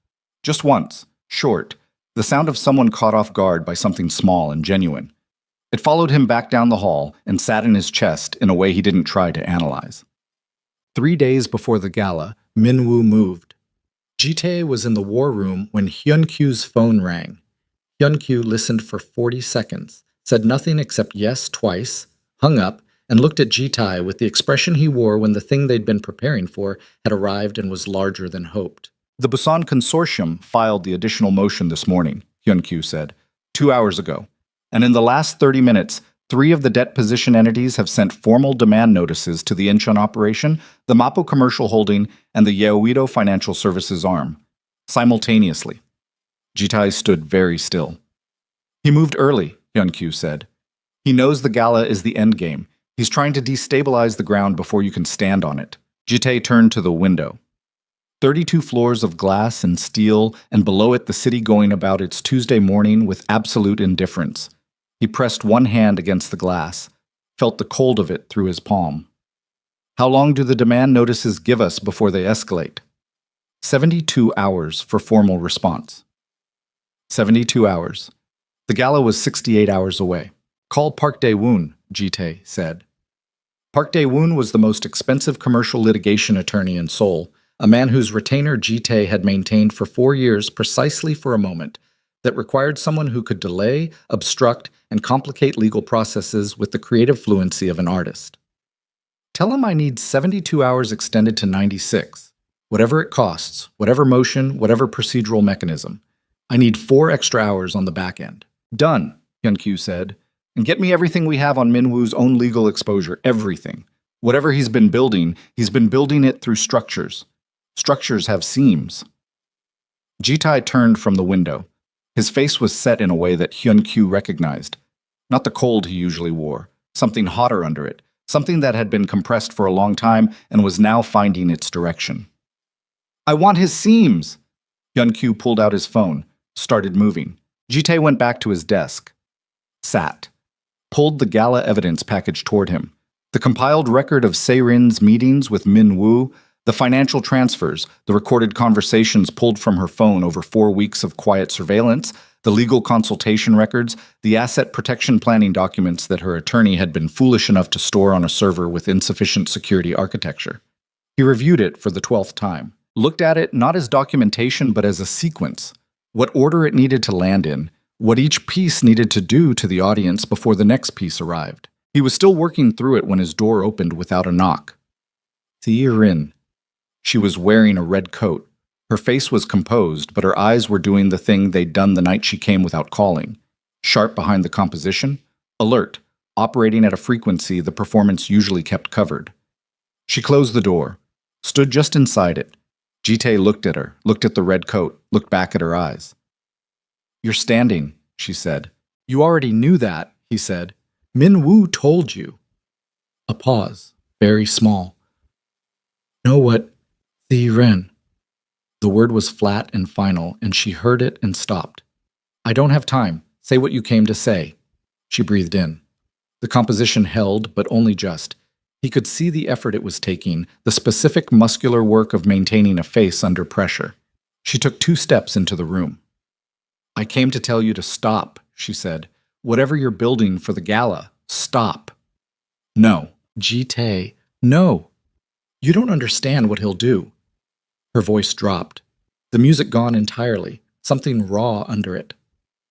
Min-woo he's not just a real estate developer. The people he works with, the network behind the financial positions, if you expose him publicly, if you humiliate him in front of everyone, he'll retaliate, Ji-tae said. Yes. Against you. A pause. Against both of us. Ji-tae looked at her. In the red coat. In the compound she'd spent 14 months navigating with strategic precision, saying, both of us. He thought about 8 months ago. He thought about the asset protection lawyer. He thought about 4.2 billion won moving through entities that traced to Baek Min-woo's structure into Se-rin's investment vehicles. He turned all of it over one more time, checking the weight, finding the part that was real. Are you afraid of him? He asked. She looked at him. The performance went down another layer, and what was under it was something complicated and tired and human in a way he hadn't seen in her before. Yes, she said quietly. I have been for a while.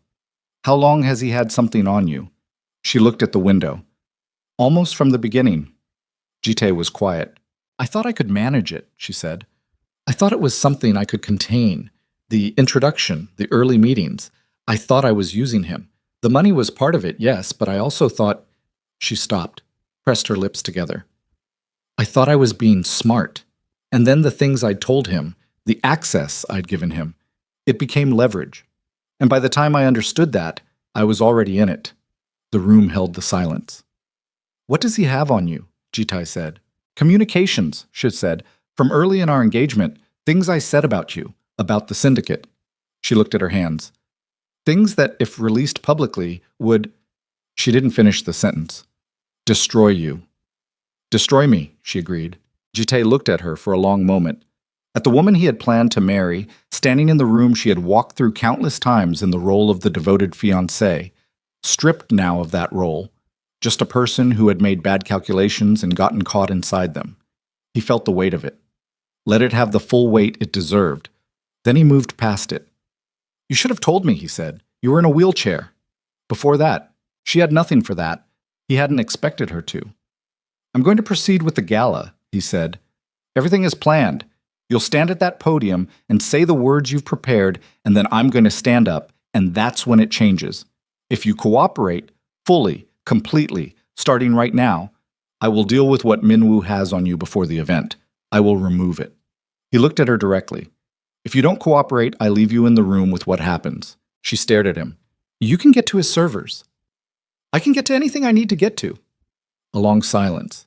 She looked at the desk, the files, the evidence package he hadn't bothered to cover. She looked at him.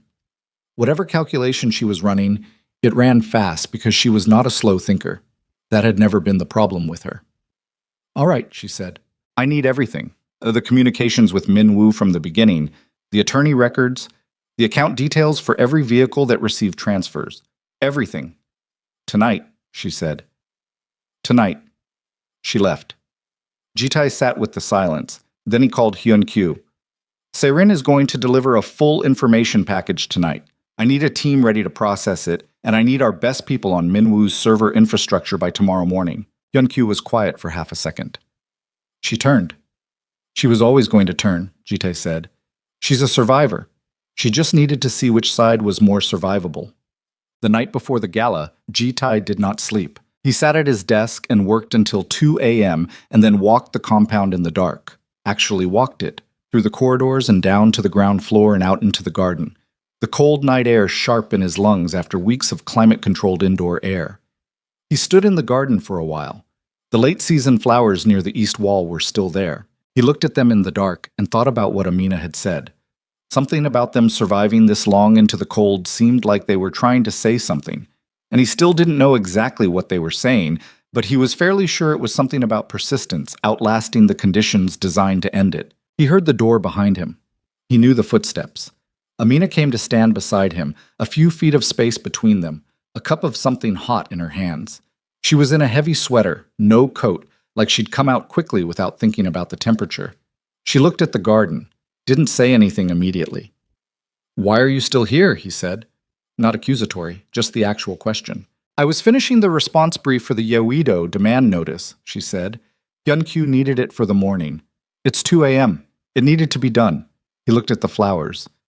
You know what happens tomorrow. I know some of it. It's going to be loud, he said.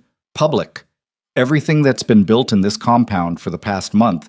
It all comes out tomorrow night in a room full of cameras, he paused. And then there are consequences. For Minwoo. For the people who moved against us. Consequences that won't be... He stopped. They won't be clean. She was quiet for a moment. Are you telling me to leave? I'm telling you what it is. What you're standing next to. She looked at the flowers. Looked at him.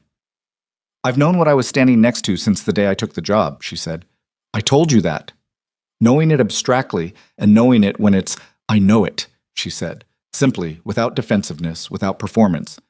I've known it every time I walked up those stairs with food. I know it right now. I'm still here. She looked back at the flowers. I don't need you to protect me from information, Mr. Kang. The name.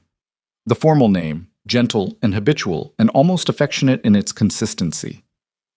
Jite, he said. She looked at him. My name is Jite, he said. Use it. Something moved through her face. Small. Not a smile exactly. The precursor to one, the thing just before. I know your name, she said. Then use it. A pause. Jitai. Carefully. Like trying the weight of something. He looked at her in the dark garden, the city behind the compound walls, the night cold and clear after weeks of rain, 9 hours from the Crystal Dragon Ballroom and everything that had been building toward it, and he thought that his father had said take away everything that makes Kangji Tai worth standing next to, and then see who stays. And the test had been for Seirin, but the answer had come from somewhere he hadn't been looking. Get some sleep, he said. Tomorrow is long. She nodded, started toward the door, stopped, turned back. Jitai. He looked at her. Whatever happens tomorrow, she said. However it lands, you've been building toward it for a month, and you've been right about every piece of it. Trust that. She held his gaze for a moment. Trust yourself. She went inside. He stood in the garden for a while longer, the cold working into his shoulders, the flowers holding on in their small, determined way, the city beyond the walls doing what cities do, existing without comment, indifferent to any single man's war, neither cruelty nor comfort in its vastness. He went inside, did not sleep, reviewed the evidence package one final time, then the seating chart, then the technical specifications for the display system in the Crystal Dragon Ballroom that his operations team had spent 4 days quietly modifying. Reviewed the security rotation, reviewed Minwoo's server data, already pulled and confirmed. The leverage on Seirin extracted, nullified, the originals destroyed by a team that hadn't needed to be told how thoroughly to destroy them. Reviewed the contingency plans for the 3 scenarios in which something went wrong, and the contingency plans for the contingency plans. At 6 in the morning he showered, dressed in the suit that had been prepared, dark, fitted, the kind of suit that communicated authority to people who understood the language of suits in rooms like the one he was about to walk into. He stood in front of the mirror in his dressing room and looked at the man in it for a long moment. 34 years old. 15 years of building something that the last month had nearly taken from him. Eyes that had spent a month staring at the ceiling of a room he didn't need to be in, waiting for people to show him who they were. They had shown him. He straightened his jacket, walked out. Hyun-kyu was in the corridor, already in his own suit, already moving, phone in hand. Minwoo confirmed for the gala, he said. He's bringing 2 associates. Seirin arrived an hour ago. She's in the East Wing getting ready. He paused. Everything is in position.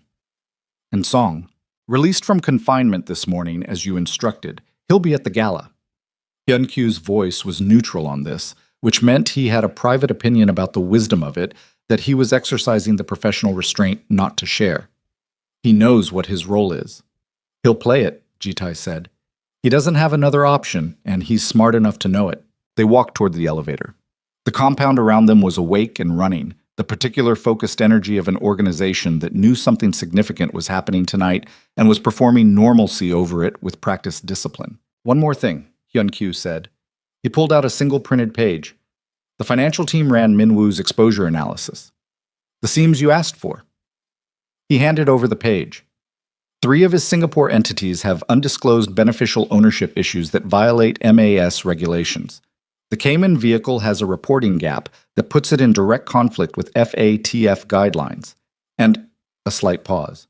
The debt positions themselves, the ones he's been accumulating against our operations, 2 of them were acquired using information that legally constitutes insider trading under Korean financial law. The source of the information traces directly to Song, which traces directly to Minwoo's instruction.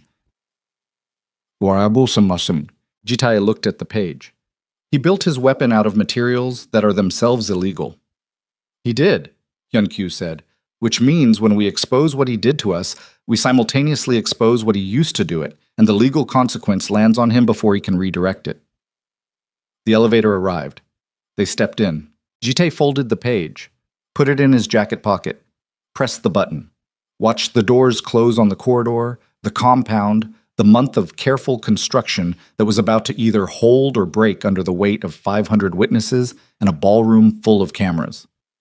How many screens? He said. 12, Hyun-kyu said. High resolution. Sound through the main ballroom system. The moment you stand up, the technical team initiates the sequence.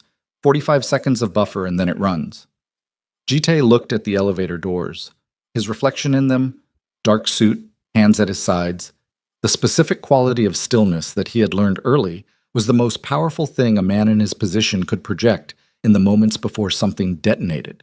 And the room, he said, when I stand up. Hyun-kyu glanced at him. 500 people who have spent the last month hearing that Kangji Tai is broken. Every rival, every ally, every interested party in Seoul's entire power structure, All of them in one room, all of them about to watch the man they thought was finished. He stopped. Let the thought complete itself. Jite looked at his reflection. The elevator descended.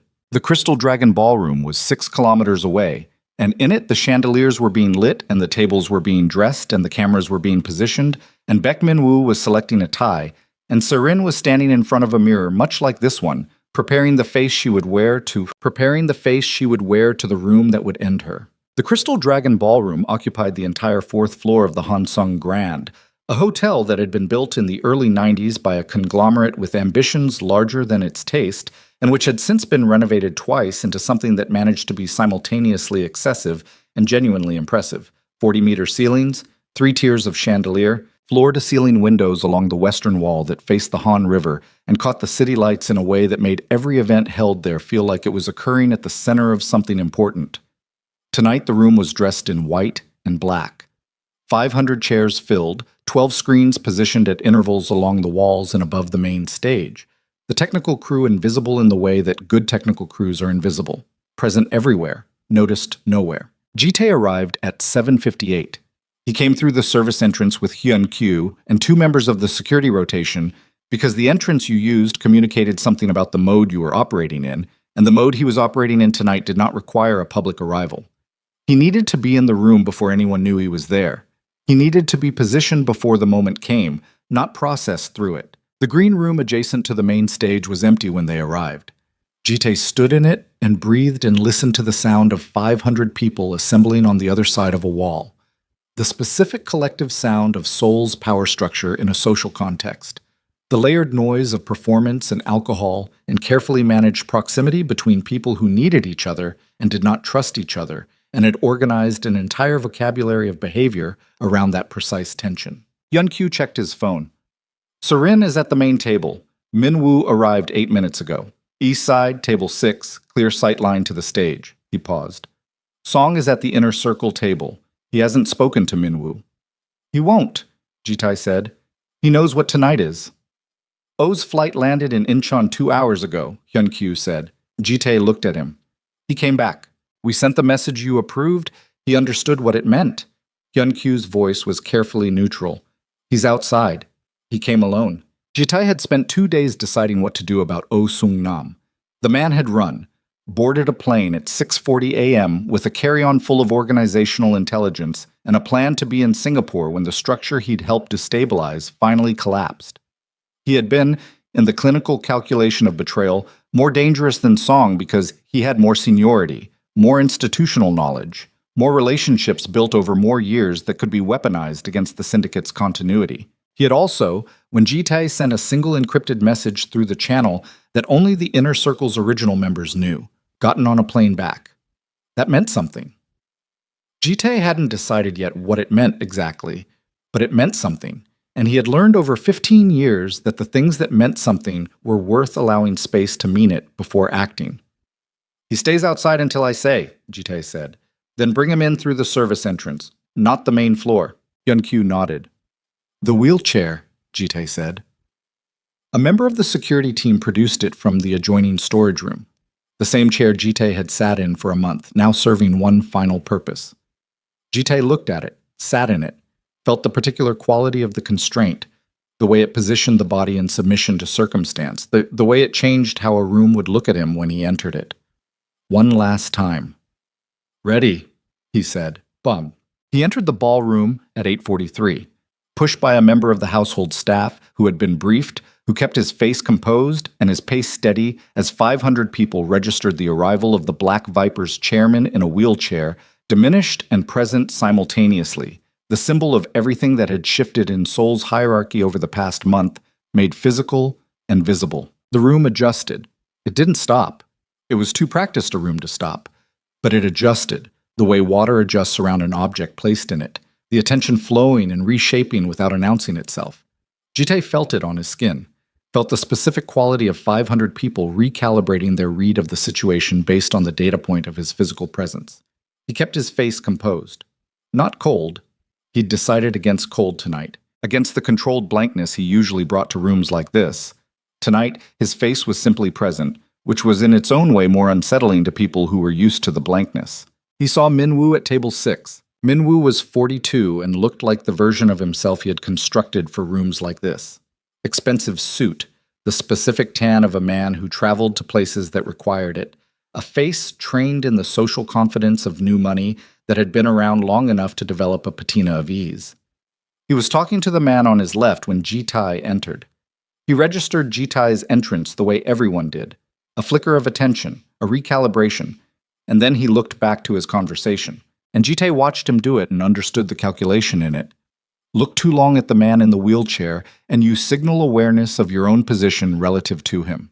Look away naturally, and you perform the normalcy of someone with nothing to perform. Minwoo had miscalculated the evening entirely. He was still operating on the information that had been accurate this morning, which was that Jitai was building an exposure of Seirin's betrayal, and that tonight was about Jitai reclaiming his personal and social standing from a failed engagement. He had decided, Jitai was fairly certain, that this was manageable, that whatever Jitai had built against Seirin could be absorbed, that his own position was sufficiently separated from what would be revealed, that the financial pressure of the demand notices had created enough structural distress in the syndicate to keep Jitai reactive rather than offensive. He was about to find out the difference between a man reacting and a man who had spent a month in a wheelchair letting his enemies believe he was reacting. Jitai was guided to the head table. Seirin was there, in a dress the color of dark champagne, her hair arranged perfectly, her face carrying the expression she had decided on, warm and composed, and slightly luminous in the way of a woman who intended to be memorable tonight for the right reasons. She looked at Jitai when he arrived. Something passed between them, brief, private, not warm exactly, but not hostile either. The specific look of two people who have arrived at a transaction they both understand and are prepared to honor. She took his hand briefly. For the room. He let her. The dinner proceeded. Jitai ate almost nothing. Not from nerves, he had moved past the architecture of nerves, but because eating required the kind of attention he was directing elsewhere. He tracked the room. Tracked Minwoo, who spoke to 3 different people over the course of the meal, and whose body language read as relaxed in the way that controlled people read, as relaxed when they are in fact very alert. Tracked the technical team's positions along the walls. Tracked the camera crews. 2 of them, one pool feed going to 3 different broadcast partners who had been invited to cover what had been promoted as a landmark social event. At 9:47, the dinner plates were cleared. At 9:52, the program director signaled the podium. Seirin stood. The room quieted with the efficiency of 500 people who understood that the formal portion of the evening had begun. She walked to the podium with the carriage of a woman who had rehearsed this walk, and she stood at the microphone and she looked out at the room and she smiled. And the smile was real, Jitai noted, which surprised him and didn't surprise him simultaneously. Real in the way that certain performances become real through repetition, through the performer inhabiting the role so completely that the boundary between role and self becomes genuinely unclear. She spoke for 4 minutes. Jitai had heard the speech in pieces over the past weeks. She'd mentioned working on it, the shape of what she intended, and the assembled version was exactly what he'd expected. Graceful, warm, precisely calibrated, hitting the notes of loyalty and sacrifice and partnership with the specific music of a woman who understood what the room wanted to hear and had crafted something that delivered it. She talked about the past month, about difficulty, about what it showed you about the foundations of what you were building with another person. She talked about love not as a feeling, but as a choice made daily. The room listened. The room was moved. Jitai watched Minwoo watching Seirin and saw in Minwoo's face the particular expression of a man watching an instrument perform and being satisfied with its performance. Seirin finished. The room applauded. She looked at Jitai, and in that look, very briefly, there was something that was neither the performance nor the calculation, but something that lived between them. The residue of 14 months, the genuine pieces that had existed inside all the other pieces, small and real and insufficient and true. He held her gaze for 1 second, nodded once. She returned to her seat. The room was still applauding when Jitai put his hands on the arms of the wheelchair. He stood. Not gradually, not with visible effort. He stood the way a man stands when he has been still for a very long time and is done being still. Fully, in a single motion to his full height, and the applause died in a wave moving outward from the tables nearest him, the silence spreading across the ballroom in the specific pattern of 500 people registering something they did not expect. He walked to the podium. The silence was total by the time he reached it. He looked at the room. All of it. The faces turned toward him, Doug. The confusion, the recalibration, the beginning of understanding in some of them, the specific blanching in others who were already calculating what his standing meant for their own positions. He found Min Woo at table 6. Min Woo's face had gone very still. Not the controlled stillness of a man performing calm, the involuntary stillness of a man whose body has registered a threat before the mind has finished processing it. Jitae looked at him for exactly 2 seconds. Then he looked at the rest of the room. "I want to thank everyone for being here tonight," he said. His voice was even and clear and carried without the microphone, which he didn't touch. "I have something to show you." He raised one hand. The technical team initiated the sequence. The 12 screens came to life simultaneously. 1. What followed was not dramatic in the way that confrontations in rooms like this are often dramatic. No shouting, no physical confrontation, no moment of operatic collapse. It was worse than that. It was methodical, precise. The evidence assembled over 4 weeks of careful work displayed itself in sequence, each piece arriving after the previous piece had had time to land, the way a prosecutor builds a case not through shock but through accumulation. The first screen showed the financial documentation, the debt positions, their structure, their placement, the entities that held them traced through their layers to their origin. The second sequence showed the communications, not Serene's private messages, not her personal correspondence, but the operational communications between Min Woo's financial network and the people inside the Black Viper structure who had been feeding it. Oh Sung-nam's name appeared on screen 4, Song Jae-wook's on screen 5.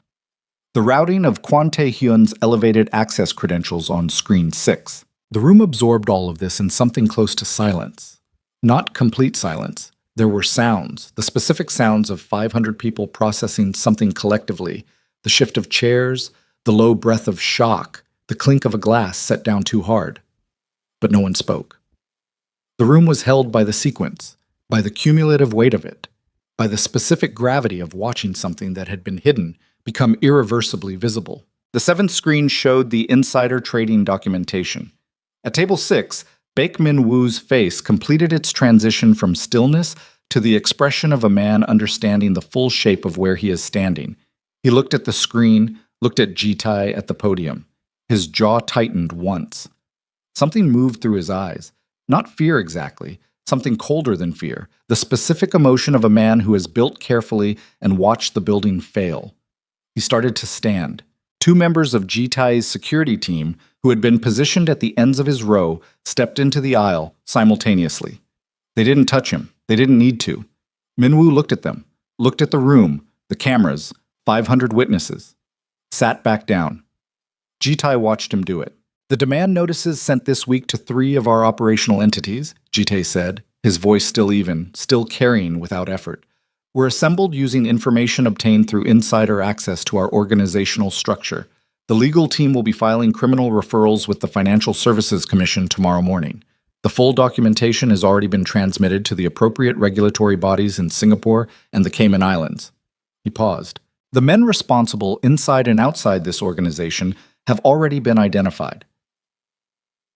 The room was very, very quiet. Jitae looked at Min Woo one more time. Not with anger. Anger was a resource, and he had spent it all in the preceding weeks on the work. Not saved any for this moment, which was the correct way to spend it. What he felt looking at Min Woo now was something closer to the specific exhaustion that comes after a very long calculation reaches its conclusion. The work was done. The answer was in the room.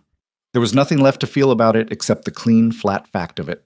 "You loved the Empire," Jitae said, and the room understood he was not speaking to it. "You never understood what builds one." He stepped back from the podium. The screens continued to run. The room did not erupt. That was the thing about rooms full of people who had survived this long in proximity to power. They did not erupt. They absorbed. They processed. They began, immediately and simultaneously, the private calculations of how this night and its revelations would reshape the boards they were playing on. And they did this while keeping their faces composed and their voices low, because that was the vocabulary of the room and they were fluent in it. Baek Min Woo was escorted from the ballroom by Jitae's security and a member of the National Financial Intelligence Unit who had been present in the building since 8 p.m. The escort was quiet and unremarkable. No cuffs, no drama. A man walking toward a door between 2 other men, which in the language of the room communicated everything. Serin watched it happen from the head table. Her face was composed, her hands were folded in her lap, and she was very still. And Ji-tai, returning from the podium, looked at her once and saw in her stillness the specific quality of a woman who has been afraid for a long time and is processing the first moments of that fear's removal, which did not look like relief and did not look like joy, but looked like a person sitting with the unfamiliar sensation of a weight that has been put down. She did not look at him. He did not require her to. He sat back down at the head table, and Hyun-kyu appeared at his shoulder and said quietly that Song had departed the main floor and was in the holding room as arranged, and that the regulatory filings had confirmed receipt, and that Park Dae-woon had sent word that the Busan Consortium's legal team had gone very quiet in the past 30 minutes, which was its own kind of information. And oh, Ji-tai said, "Service corridor, waiting." Ji-tai sat for a moment. The room around him was finding its new shape, clusters forming, the social machinery of 500 people reorganizing itself around the new information, the map of Seoul's power structure updating in real time. He was aware of being looked at, of his standing being the subject of rapid reassessment across the room, of the specific moment when the narrative of the incapacitated chairman became the narrative of something else entirely. He let the room do its work. He was done performing for it tonight. "Give me 10 minutes, he said to Hyun-kyu. "Then bring Oh in." Oh Sung-nam was 63 years old and looked tonight like all 63 of those years had arrived simultaneously. He came into the service corridor room, small, fluorescent lit, the functional, undecorated reality behind the ballroom's glamour. And he stood in front of Ji-tai with the posture of a man who had been carrying something heavy for a long time and had run out of the energy required to pretend otherwise. Ji-tai looked at him. Oh looked back. "You came back," Ji-tai said. "Yes." Oh's voice was rougher than Ji-tai remembered, older. "Why, Oh was quiet for a moment. He looked at the floor. The fluorescent light was unkind to everyone in it, and he stood in it without flinching. "Because I've been in this organization for 31 years, he said. "Because your father gave me a place in it when I had nothing and built nothing and was no one." He looked up. "And because when I got to Singapore and I sat in the hotel room and I thought about what I'd done." He stopped. His jaw worked. I couldn't finish the thought. The room held the silence. "You gave Min-woo the Haeundae documentation," Ji-tai said. "Yes." "You coordinated the timing of the Busan filing." "Yes." "You placed the monitor on our server access to track my evidence build." "Yes." Flat, exhausted, not confessing for leniency. The posture wasn't that. It was something older and more tired. A man laying down weapons not because he'd been forced to, but because carrying them had become untenable. Ji-tai looked at him for a long time. He thought about his father in the Seongbuk-dong house, saying, "Your father gave me a place in it." He thought about 31 years. He thought about the specific weight of loyalty that runs long enough to become identity, and what happens to a man when that identity cracks. Whether it cracks because the man failed the organization, or because the organization failed the man, or because both things happen simultaneously in the way that failures in long relationships tend to happen, not clean, not singular, accumulated. "Why Min-woo?" Ji-tae said. Oh closed his eyes briefly. "He approached me 14 months ago, said the organization was changing direction, becoming more," he paused, "more about the legitimate business and less about what it had always been.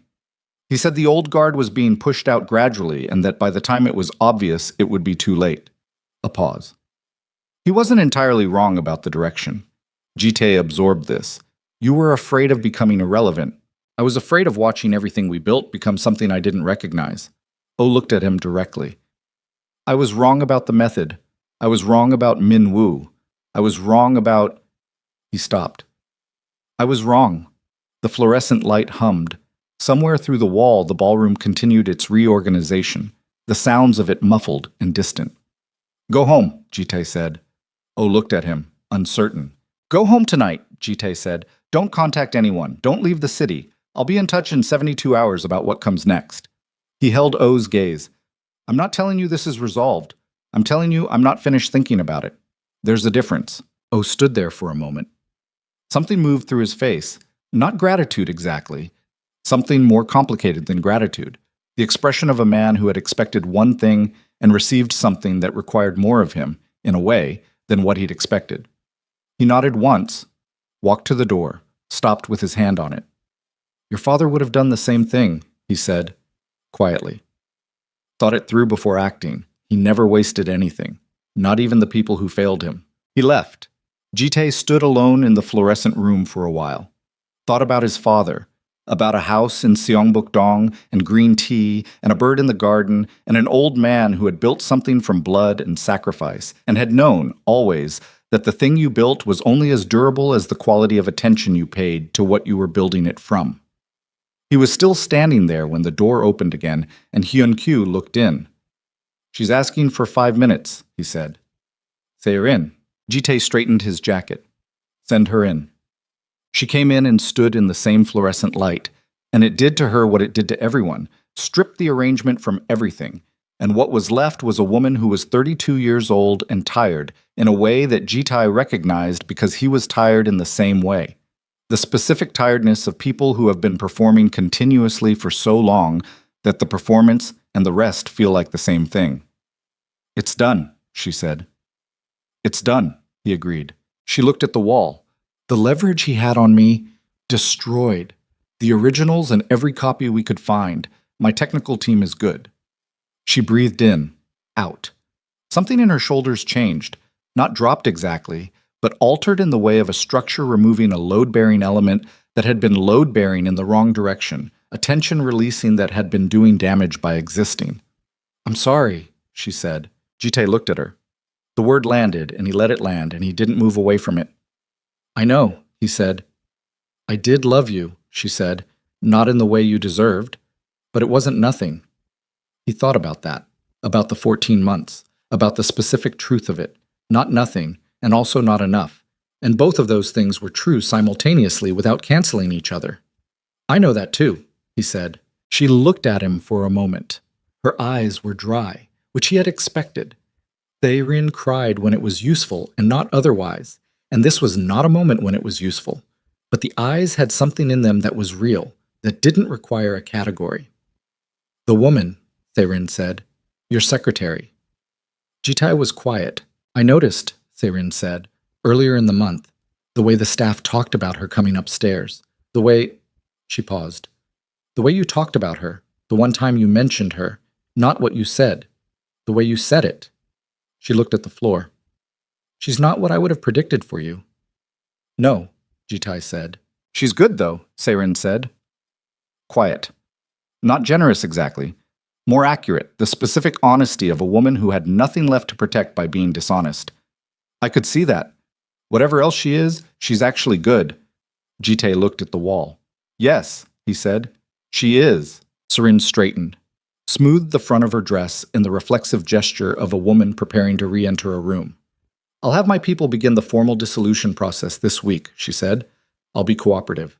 No disputes, no challenges, nothing that makes it complicated." "I know," he said. "I'll have Hyun-kyu handle it." She walked to the door, stopped, as Oh had stopped, with her hand on it. Didn't turn back this time. "Take care of yourself, Jitae," she said. Just that. Then she walked back into the light of the ballroom and was absorbed by it, her silhouette becoming part of the room's geometry, and then she was gone. Odd. He found Amina at 20 past 11. She was not in the ballroom.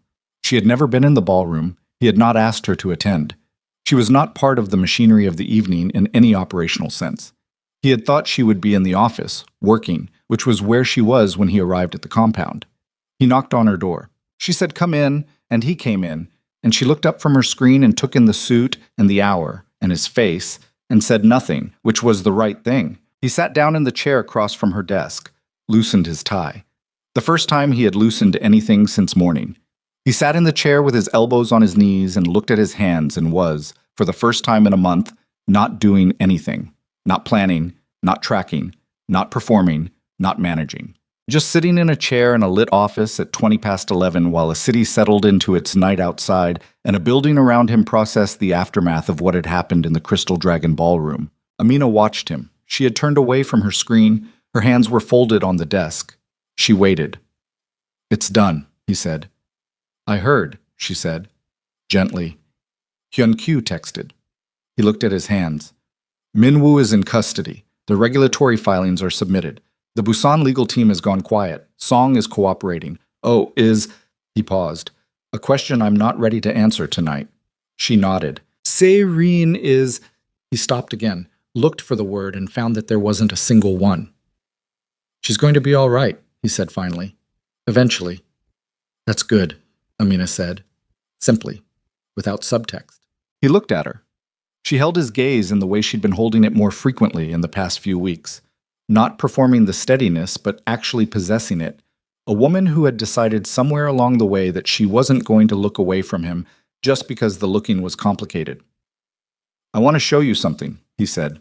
She waited. Not tonight, he said. Tomorrow. The garden. A slight pause. The flowers. There are other things in the garden, he said. You haven't seen most of it. I want to... He stopped, looked at his hands again. The sentence he was trying to build was unfamiliar in his mouth, not because the words were complicated, but because the architecture of what they required was different from anything he'd been constructing for 15 years. The architecture of simply wanting to show someone a garden because they had once pointed at flowers through a window and been embarrassed by their own feeling about them. I want to show you where I think they came from, he said. The late ones, the ones near the east wall. There's a section of the garden. The groundskeeper planted it 15 years ago, and I don't think anyone has paid attention to what grows there since. Amina looked at him for a moment. Her face did the thing it sometimes did. The careful, self-contained, almost smile. The precursor, the thing just before. Okay, she said. Tomorrow. He stood, straightened his jacket out of reflex, then stopped straightening it because there was no room to straighten for. Just this woman at her desk in a lit office after a long night. He looked at her. She looked back.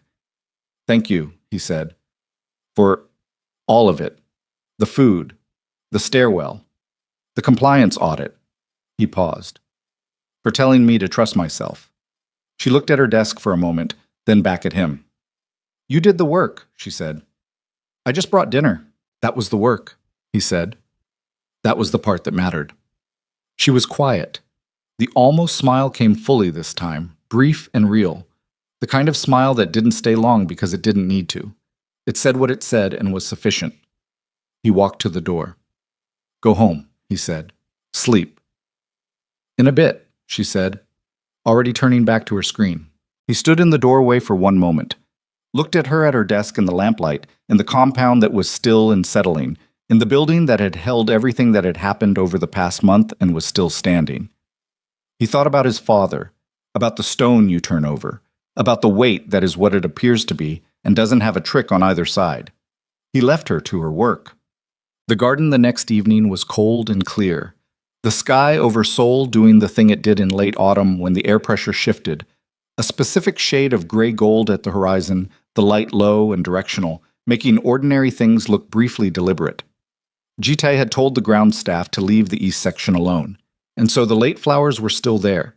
The cluster near the stone wall that he now knew were called gukhwa, a common autumn flower that somehow kept appearing in a section of the garden where they had not been planted, persisting through conditions that should have ended them. Amina stood beside him with her hands in the pockets of her coat.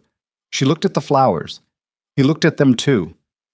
The groundskeeper says birds bring the seeds, Ji-tae said. They land somewhere else first and then they come here and the seeds come with them. Nothing anybody planned. She was quiet for a moment. That's how most good things happen, she said. He looked at her. She was looking at the flowers. The low gold light moved across her face and she didn't seem to know it was doing that, which was the kind of thing that happened with people who were genuinely not performing. They didn't arrange themselves for the light. I've been thinking, he said.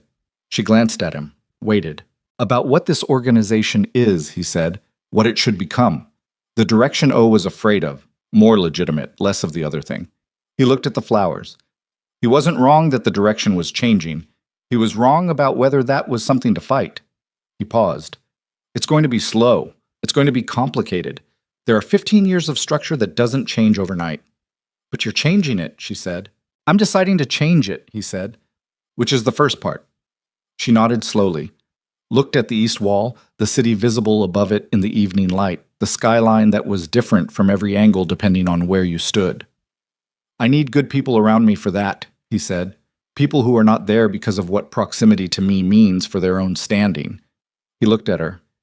You said that once. She met his eyes. I remember. I need you, he said. Simply.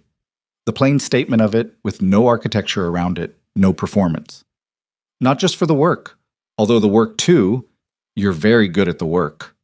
Something that was almost a smile moved through his face, brief and genuine. I need you the way a person needs. He stopped. I don't have a clean way to say this. You don't need a clean way, she said, quietly. He looked at her. She looked at him. The garden between them and the city above the wall, and the late flowers holding on in the cold. I heard you, he said. Every evening, every meal, every time you used the back stairwell so it wouldn't become a thing. His voice was low, even. The way he said things when they were true enough not to require decoration. I heard all of it, Amina. I don't want you to think that any of it was... I don't want you to think it went somewhere it didn't matter. She looked at him for a long time. Something moved through her face that wasn't the almost smile and wasn't the careful steadiness and wasn't anything she usually brought to this building. Something rawer and quieter that she was clearly deciding whether to put down in the open or keep. She put it down. I know you heard it, she said. I think I knew even then. She looked at the flowers. That's why I kept coming. The garden held the silence. The low gold light moved and the city went on above the wall, indifferent and vast. And the flowers leaned slightly in a wind. Neither of them had felt, and Jitai reached over and took her hand. Not with the deliberate precision he brought to everything, not managed or calculated, just the simple instinctive movement of a man reaching for the thing nearest to him that was real. She let him. They stood like that for a while. The evening deepened around them, and the compound lights came on one by one, and somewhere in the building the machinery of the Black Viper Syndicate went on running in its altered form, fractured and mending, older and more honest than it had been a month ago. Hyun-kyu was at his desk, finishing the regulatory correspondence. Son Jae-wook was in his apartment in Hanam-dong, sitting with the specific silence of a man reassessing the foundations of every calculation he'd made. Oh Seung-nam was somewhere in the city, waiting for 72 hours to finish, carrying the question of what came next. Se-rin was in her apartment across the city, putting down a roll she had worn so long it had left marks, beginning the slow, uncertain work of finding what was under them. And in the garden of the Black Viper compound, in the low autumn light, the man who had spent 15 years building an empire on silence and fear stood beside the woman who had walked up a back stairwell in the dark to make sure he wasn't hungry, and neither of them said anything because there was nothing left that needed saying. The flowers held on in the cold. The city went on.